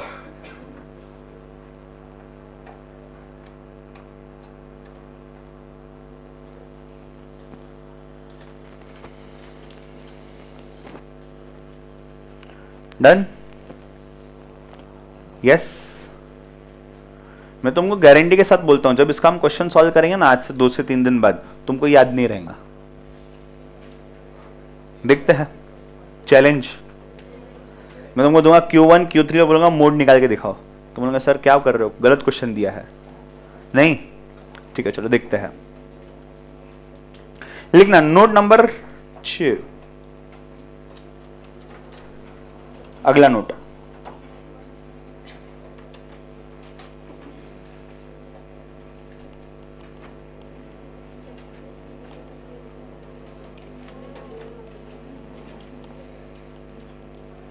अरे चलो जल्दी।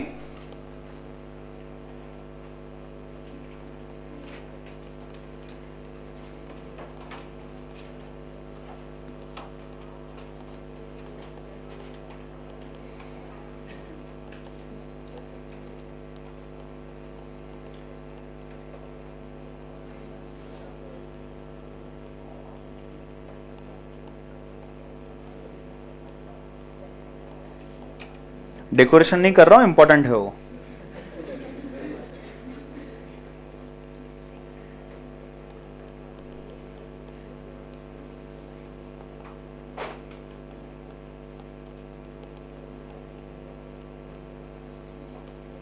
जो रोहन सर बोल रहे थे कल शायद मैं क्लास नहीं लूंगा, वो ये भी बोल रहे थे कि तुमने उनको बोला है मुझे नहीं बताने के लिए। हाँ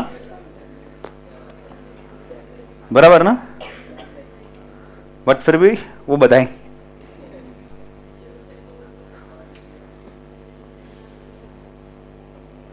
चढ़न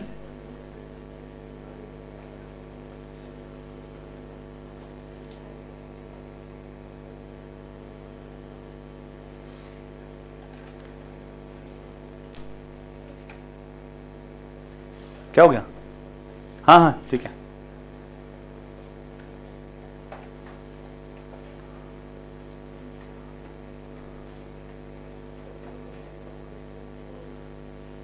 हाँ जा रही हो बाहर, तुमको क्या हो रहा, तुम लिखो ना यार। अच्छा एक बार देख ले कौन बाहर, जो देखते रह रहा है। हाँ तुम जा रही हो, हाँ तुम जाओ। इतना सब होने के बाद अब तो अगली बार अगर देखेंगे तो देख फिर। चलो नहीं, कई बार ऐसा होता है ना, वो ऐसे कोई लड़का दिख रहा होता है, फिर वो स्माइल कर रही है सामने से, फिर वो और देखता है। अब क्या बोलना है इसके ऊपर? नहीं नहीं उसकी बात नहीं कर रहा हूं मैं, ऐसा होता है जनरली ना। क्या कौन है ऐसा? चलिए ध्यान देना, बहुत इंपॉर्टेंट कॉन्सेप्ट है ये actual application of quartile division, और this is one of the reasons why quartile division is not used as of now. देखना ध्यान देना क्या लिखा हुआ है, अगर क्वार्टाइल डिवीजन की वैल्यू स्मॉल है compare to whatever it is, जो भी है वैल्यू वो स्मॉल है या फिर वो हाई है। अगर वैल्यू स्मॉल है इसका मतलब वेरिएशंस भी स्मॉल है, अगर वैल्यू ज्यादा है इसका मतलब वेरिएशंस भी ज्यादा है। वेरिएशंस किसमें? आपके ऑब्जर्वेशंस में। किसके साथ कंपेयर किया? तो आपके सेंट्रल टेंडेंसी के साथ। ठीक है, तो समझो मेरे पास 100 वैल्यूज है या मेरे पास 100 ऑब्जर्वेशंस है, इनका एक मीन आ जाएगा। मीन तो एक ही होगा कोई भी, राइट? उन्हीं ऑब्जर्वेशंस में से एक मीन होने वाला है। ठीक है, ये मीन और ये मीन से मैंने क्या कर लिया, इन सभी के डिफरेंसेस निकाल दिए, हर एक ऑब्जर्वेशन का उसका सम लिया। यही क्या था ना अपन ने डिफरेंस के लिए। अगर मैं ऐसा कुछ करता हूं डिपेंडिंग अपॉन दी फॉर्मूला और theorem based upon quartile division, जो क्या है quartile 3 minus quartile 1 divided by 2, ये क्वार्टाइल हो गया। और क्वार्टाइल डिवीजन जो कोएफिशिएंट निकालना हो क्या हो गया, Q3 minus Q1 divided bye Q3 plus Q1। ये जो भी चीजें मैं कर रहा हूं रिलेटिव हो, कोएफिशिएंट या नॉर्मल वाला क्वार्टाइल डिवीजन हो, ये करने के बाद जो वैल्यू मेरी आती है वो वैल्यू एक एक ऑब्जर्वेशन के साथ अगर मैं डिफरेंस लेता हूं, जैसे मैं मीन का लिया करता था, मैं उस डिफरेंस की बात कर रहा हूं भी क्वार्टाइल के कंपैरिजन में। ठीक है, तो उसमें अगर स्मॉल वैल्यू है से 1.10 आ रहा है और दूसरा वैल्यू 10.10, ये हाई है ये स्मॉल है। ठीक है, अगर क्वार्टाइल डिवीजन स्मॉल है तो डेविएशन स्मॉल है, मतलब क्या डिफरेंसेस स्मॉल है। डेविएशन ज्यादा है मतलब डिफरेंसेस ज्यादा है। सिंपल लॉजिक है नहीं? ये तो हम क्या कैलकुलेट कर रहे हैं, क्वार्टाइल डिवीजन। क्वार्टाइल को 2 मिनट रखो साइड में, है क्या मेनली डिवीजन है ना। कौन से टाइप का डिवीजन है? क्वार्टाइल वाले टाइप का डिवीजन है। तो अगर क्वार्टाइल डिवीजन स्मॉल है इसका मतलब प्राइमरी फोकस का डिवीजन बहुत कम है। कौन सा डिवीजन? डिवीजन ऑब्जर्वेशन का, उसके रिस्पेक्टिव क्वार्टाइल्स के साथ डिवीजन कम है।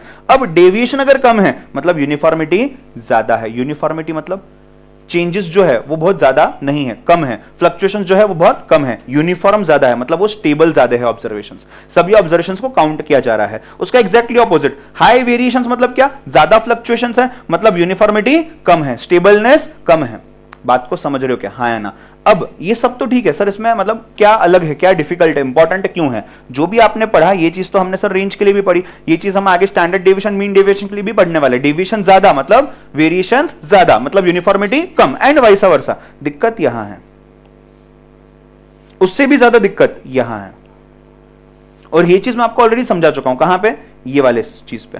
हम इसको डिवाइड बाय 2 क्यों कर रहे हैं? बिकॉज हमको सेंट्रल पार्ट पे फोकस करना है ना। तो अभी ये जो सेंट्रल पार्ट पे फोकस करने के लिए हमने फॉर्मूला बनाया था वही मेरी कमी हो गई। बात समझ रहे हो क्या? मैं यहां पे और यहां पे क्या चल रहा है उसको काउंट कर ही नहीं रहा हूं, यहां का डेविएशन काउंट हो ही नहीं रहा है, डेविएशन सिर्फ यहां का काउंट हो रहा है। सेंट्रल 50%, ये देखो, ये लेफ्ट साइड का 50% है स्टार्टिंग का, ये राइट साइड का एंडिंग का 50% है। बात समझ रहे हो कहां है ना? ठीक है, ये सेंट्रल 50% है, इस तरफ से 25% छोड़ दिया, इस तरफ से 25% छोड़ दिया, सेंट्रल 25% में कितने डेविएशन है इतना ही बताता है क्वार्टाइल डेविएशन। बात को समझ रहे हो क्या? यहां और यहां मेजर डेविएशन रहे जिस वजह से आपका डिसीजन, बिजनेस डिसीजन चेंज हो सकता है, ये काउंट ही नहीं करता, ये सिर्फ इस पे ही फोकस करता है। तो अगर मैं मेरे बिजनेस का 2000 से लेकर के 2025 तक का सेल्स काउंट कर रहा हूं, उसमें ये एक्चुअल में देखा जाए डेविएशन मुझे जो यहां हुए हैं ना, सिर्फ अज्यूम करते 2000 से 6 से लेकर के 2016 तक के, बस इतनी ही डिफरेंस बताएगा। इससे पहले मेजर लॉस हुआ है, इसके बाद मेजर लॉस हुआ, ये काउंट ही नहीं करेगा, ये सिर्फ इतनी पॉजिटिव पिक्चर आपको दिखाएगा। उसके बेसिस पे आपको ऑब्जर्वेशंस का यू कैन से कंक्लूजन जो होता है वो बताएगा, आपको डिसीजन भी उसी के बेसिस पे लेनी है। अब अगर आपका ऑब्जेक्टिव है सेंट्रल 50% पे फोकस करना, तो क्वार्टाइल डेविएशन आपके लिए अच्छी चीज है, बट आपका ऑब्जेक्टिव है सभी पे फोकस करना, तो क्वार्टाइल डेविएशन आपके लिए अच्छी चीज नहीं है। क्यों? बिकॉज ये वाले ऑब्जर्वेशंस जो है इस पे फोकस ही नहीं करता, वो सिर्फ 50% पर। और कौन से 50? इनिशियल 50, लास्ट 50 नहीं, सेंट्रल 50। बात को समझ रहे हो क्या मैं क्या बोल रहा हूं? हाँ या ना? समझ रहे हो क्या बोल रहा हूं मैं? अब हम जब आगे जाकर के मीन डेविएशन की बात करेंगे ना और स्टैंडर्ड डेविएशन की बात करेंगे, वहां पे ये सेंट्रल 50% निकल जाएगा, वहां पे ऑल ऑब्जर्वेशन आ जाएगा, मतलब वो सभी ऑब्जर्वेशन पे फोकस कर रहा है। इसके लिए हम क्वार्टाइल यूज नहीं करते हैं। तो हमने क्वार्टाइल को बनाया ही था 50% पे फोकस करने के लिए। क्यों? क्योंकि रेंज तो सिर्फ 2 ऑब्जर्वेशन पे फोकस कर रहा है ना, रेंज से तो ज्यादा ही फोकस कर रहा है ना ये। तो जिसने रेंज बनाया होगा उसने क्या सोचा होगा? Highest minus smallest. जिसने क्वार्टाइल डिवीजन इन्वेंट किया उसने क्या सोचा? सिर्फ 2 ऑब्जर्वेशंस के बेसिस पे मैं डिसीजन नहीं ले सकता, मुझे कम से कम 50% ऑब्जर्वेशन चाहिए। उसने कुछ गलत सोचा क्या? नहीं, उसने सही सोचा, जो पहले चल रहा था उससे अच्छा सोचा। उसने बनाया क्वार्टाइल डिवीजन, सेंट्रल 50% पे फोकस करो। बट ये भी कहीं ना कहीं आगे जा करके आपके डिसीजन को अफेक्ट करने वाली है ना, कि 50% के बेसिस पे डिसीजन लिया, डिसीजन गलत हो गया। क्यों? बिकॉज मैंने बाकी 50% इग्नोर कर दिया। अगर वो 50% भी हमने काउंट कर लिया होता तो मेरा डिसीजन परफेक्ट होता, और उसी के कारण आ गया मीन डेविएशन, उसी के कारण आ गया quartile deviation, sorry standard deviation. बात समझ रहे हो क्या? हाँ या ना? ठीक है, चलिए ये लिख लिया ना आपने। चलो आ जाओ, क्वेश्चन एग्जांपल है क्वार्टाइल डिवीजन का, मैं पेज नंबर बताता हूं। एक एग्जांपल है क्वार्टाइल डिवीजन का, पेज नंबर है उसका, अरे एग्जांपल दिख ही नहीं रहा है, देखो जरा क्वार्टाइल डिवीजन का है। हाँ ये रहा, स्टैंडर्ड डिवीजन के बाद प्रिंट हुआ क्वार्टाइल डिवीजन, वहां पे आ जाओ, साथ में सॉल्व करेंगे और फिर टेस्ट के ऊपर जाएंगे।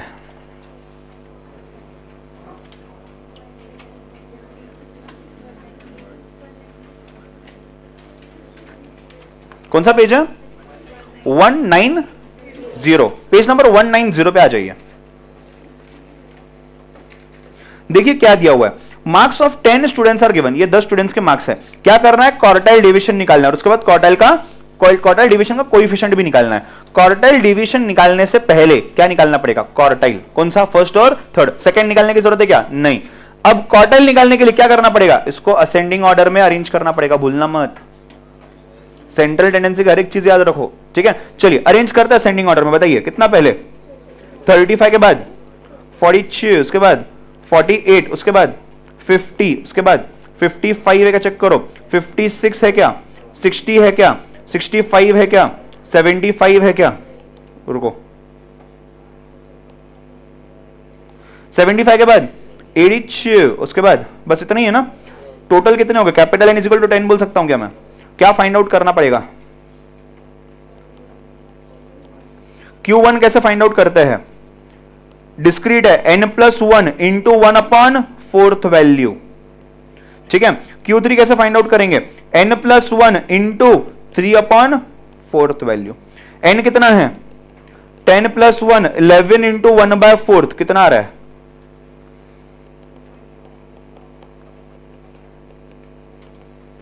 कितना आ रहा है? 2.75 वैल्यू। और सेकेंड केस में कितना आ रहा है? 8.25 वैल्यू। छापो मत, करके देखो। चलिए 2.75 वैल्यू की अगर मैं बात करता हूं तो कितना आ जाएगा? Second value 42 plus 0.75 into 48 minus 42। अगर कोई ये लेक्चर देख रहा है ऑनलाइन में जीडीपीडी में, जिसको ये पता नहीं कैसे कैलकुलेट करना, आप सेंट्रल टेंडेंसी देख करके आओ, ठीक है। चलिए यहां पे क्या है? एर्थ वैल्यू कौन सा है, 60 है क्या, नहीं 65 है। उसके बाद प्लस कितना हो जाएगा 0.25 इंटू 75 माइनस 65 कितना आ रहा है, Q1 is equal to 46.5 and Q3 is equal to कितना आ रहा है 67.50। चेक कर लो। इसके बाद आप जाएंगे क्वार्टाइल डेविएशन। अब देखो ना, वैसे इतना करने का 1 मार्क मिल रहा था, कहां पे, सेंट्रल टेंडेंसी में। अब इतने से काम नहीं चलेगा, इसके ऊपर और आपको डिवीजन निकालना है, कोएफिशिएंट निकालना है, फिर आपको 1 मार्क मिलेगा।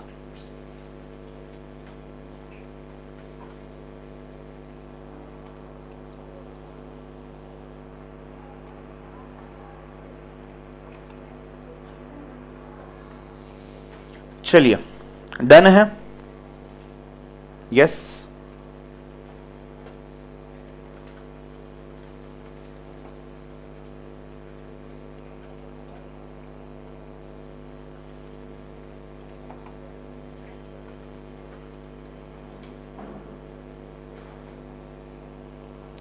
ऑनलाइन वालों जिंदा हो क्या,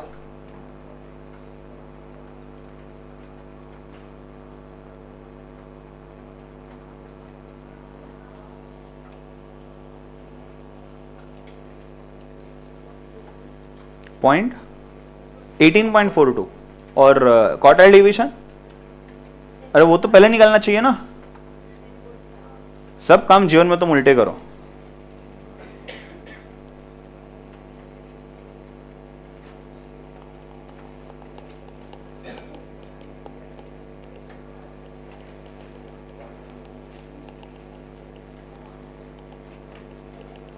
और कोएफिशिएंट ऑफ क्वार्टाइल डेविएशन,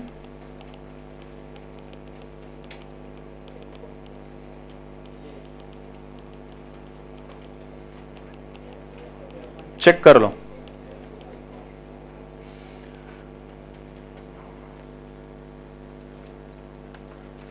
अब ये जो आपने, एक सेकंड सुनो ना, सामने ध्यान दो ना, जहां पे भी रुक जाओ, एक सेकंड ध्यान दो। ये जो मेरी वैल्यू आई है, भले वो परसेंटेज में हो या भले नॉर्मल चीज हो, राइट। अगर परसेंटेज, चलो परसेंटेज से कंपेयर करते हैं, परसेंटेज टोटल कितना होता है 100 के सामने बहुत छोटा डिफरेंस है 20%, हार्डली 18.42% जो भी। इसका मतलब क्या हो गया, सेंट्रल 50% जो ऑब्जर्वेशन है, उन सेंट्रल 50% ऑब्जर्वेशन में 18.42% के डिफरेंसेस है, या उतना व्हाट यू कैन से फ्लक्चुएशंस है, राइट। अब आपके बिजनेस के कैटेगरी के लिए अगर ऐसा लगता है कि 30% से नीचे के डिफरेंसेस रहेंगे तो चल जाएगा, तो ठीक है, आपके लिए बहुत पॉजिटिव आंसर है कि जो भी आपने यहाँ पे क्वार्टाइल्स निकाले हैं वो सब सही निकाले हैं, या वो सब उसके बेसिस पे आप डिसीजन ले सकते हो। क्यों, क्योंकि वेरिएशन सिर्फ 18.42% है। आपका बिजनेस अगर ऐसा कि 5% के ऊपर डिफरेंसेस अगर है तो आपने कोई डिसीजन नहीं लेना है, सपोज फॉर एग्जाम्पल। तो यहाँ पे 5% से ज्यादा है क्या, हाँ, मतलब सेंट्रल 50% जो ऑब्जर्वेशन है वहां पे कितने डिफरेंसेस है वो यहां बताया गया है। अब आपको समझना है एप्लीकेशन पार्ट थोड़ा सा हम कर क्या रहे हैं एग्जैक्टली, ठीक है। इसी बात पे ये खत्म हो गया कि नोटबुक में आ जाओ, लिखो समरी नंबर 3। 2 में हमने सिर्फ रेंज लिखा ना, लिखना समरी नंबर 3 जल्दी से। सर 6:30 के बाद टेस्ट लेने वाले हो क्या, संकल्प पूछ रहा है। हाँ, अरे तुम चले जाओ बोले घर, आज हम सब यही हैं, मैं बंद करके जाऊंगा क्लास, कोई टेंशन नहीं है। जिन लोगों ने घर पे नहीं बोला होगा तो मैं तुमको ब्रेक दूंगा 6:30 बजे, 5 मिनट के लिए घर पे बोल देना। हाँ सर, घर वाले वैसे भी बोल रहे क्यों आना है घर पे, यहीं रह जाओ। चलो, अरे दरवाजा बंद कर दो ना। चलो, लिख लिया क्या, आ जाओ समरी नंबर, ये सबने लिख लिया ना, पक्का। चलो आगे बढ़ते हैं। समरी नंबर, तो अभी समरी नंबर 2 के जगह पे आप 3 होमवर्क लिखना, ठीक है। चलो, 4 मेजर्स ऑफ डिस्पर्शन, कौन से, range, quartile deviation, mean deviation और स्टैंडर्ड डेविएशन। उसमें से 2 अपने हो चुके हैं, रेंज के केस में बताइएगा और क्वार्टाइल डेविएशन के केस में। रेंज में क्या आता है, एक रेंज है, दूसरा कोएफिशिएंट ऑफ रेंज है। क्वार्टाइल डेविएशन एक है, दूसरा क्या है, कोएफिशिएंट ऑफ क्वार्टाइल डेविएशन है। रेंज में क्या करेंगे, L माइनस एस, क्वार्टाइल से कोएफिशिएंट ऑफ रेंज में क्या करेंगे, L minus S upon L plus S into 100। यहां पे मुझे एक समराइज्ड वे में बता दो, सिर्फ चेंज इन ओरिजिन लेते हैं और चेंज इन स्केल लेते हैं, क्या क्या होने वाला है बताओ जल्दी। यहां ये सेम रहेगा, यहां ये सेम रहेगा, यहां पे y is equal to B into X हो जाएगा और यहां पे ये चेंज हो जाएगा। ठीक है, आई होप सो आप वहां से समझ पा रहे होंगे। उसके बाद क्वार्टाइल डेविएशन का फॉर्मूला बताइए, Q3 प्लस नहीं Q3 माइनस Q1 अपॉन 2 और यहां क्या हो जाएगा Q3 minus Q1 upon Q3 plus Q1 into 100। और क्वार्टाइल डिवीजन जो आपका आ जाता है, क्वार्टाइल डिवीजन में अगर वैल्यू स्मॉल है या फिर वैल्यू हाई है, अगर वैल्यू स्मॉल है तो क्या हो जाएगा, सेंट्रल 50% ऑब्जर्वेशंस में फ्लक्चुएशंस कितने हैं वो बता रहा है ये।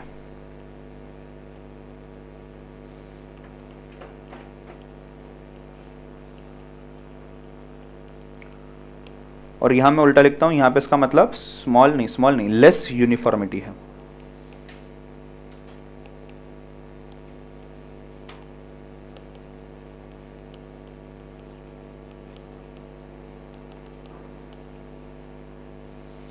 एक और चीज अपन ने पढ़ी है रेंज के ही केस में, ऑल ऑब्जर्वेशंस आर ओके, तो range and coefficient of range are also 0। क्या ओके? चलो ऑनलाइन वाला लिख लिया है क्या? 6:27 हो गए हैं, चलो 3 मिनट में खत्म करो। ब्रेक लगेंगे क्या तुमको टेस्ट के पहले? नहीं ना, फटाफट लेके खत्म करते ना, घर भी जाना है। नहीं,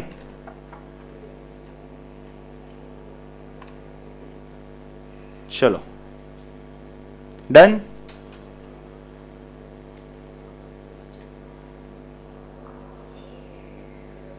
कुछ लोग एक दूसरे को देख रहे हैं, क्या लगता है क्या करने वाले हैं सर? हाँ ओके, जो करूंगा मैं कुछ भी फायदा तुम्हारे होने वाला है। चलिए डन। जून में जो बुक चालू की थी खत्म हो गई क्या? उसके बाद दूसरी भी खत्म हो जाएगी? कुछ भी बात कर रहे हो। कितने सब्जेक्ट लिख रहे हो एक बुक में? Math, stats, LR. चलिए डन। यस, समरी लिख दिया पूरा। समरी नंबर 3 आपने लिखा है, summary number 4 as it is homework. चलो यहां पे स्टॉप करेंगे आज के लिए। Bye bye, take care, see you all tomorrow. 2 minute जल्दी छोड़ रहा हूं, आगे हिसाब लगा लेंगे इसका।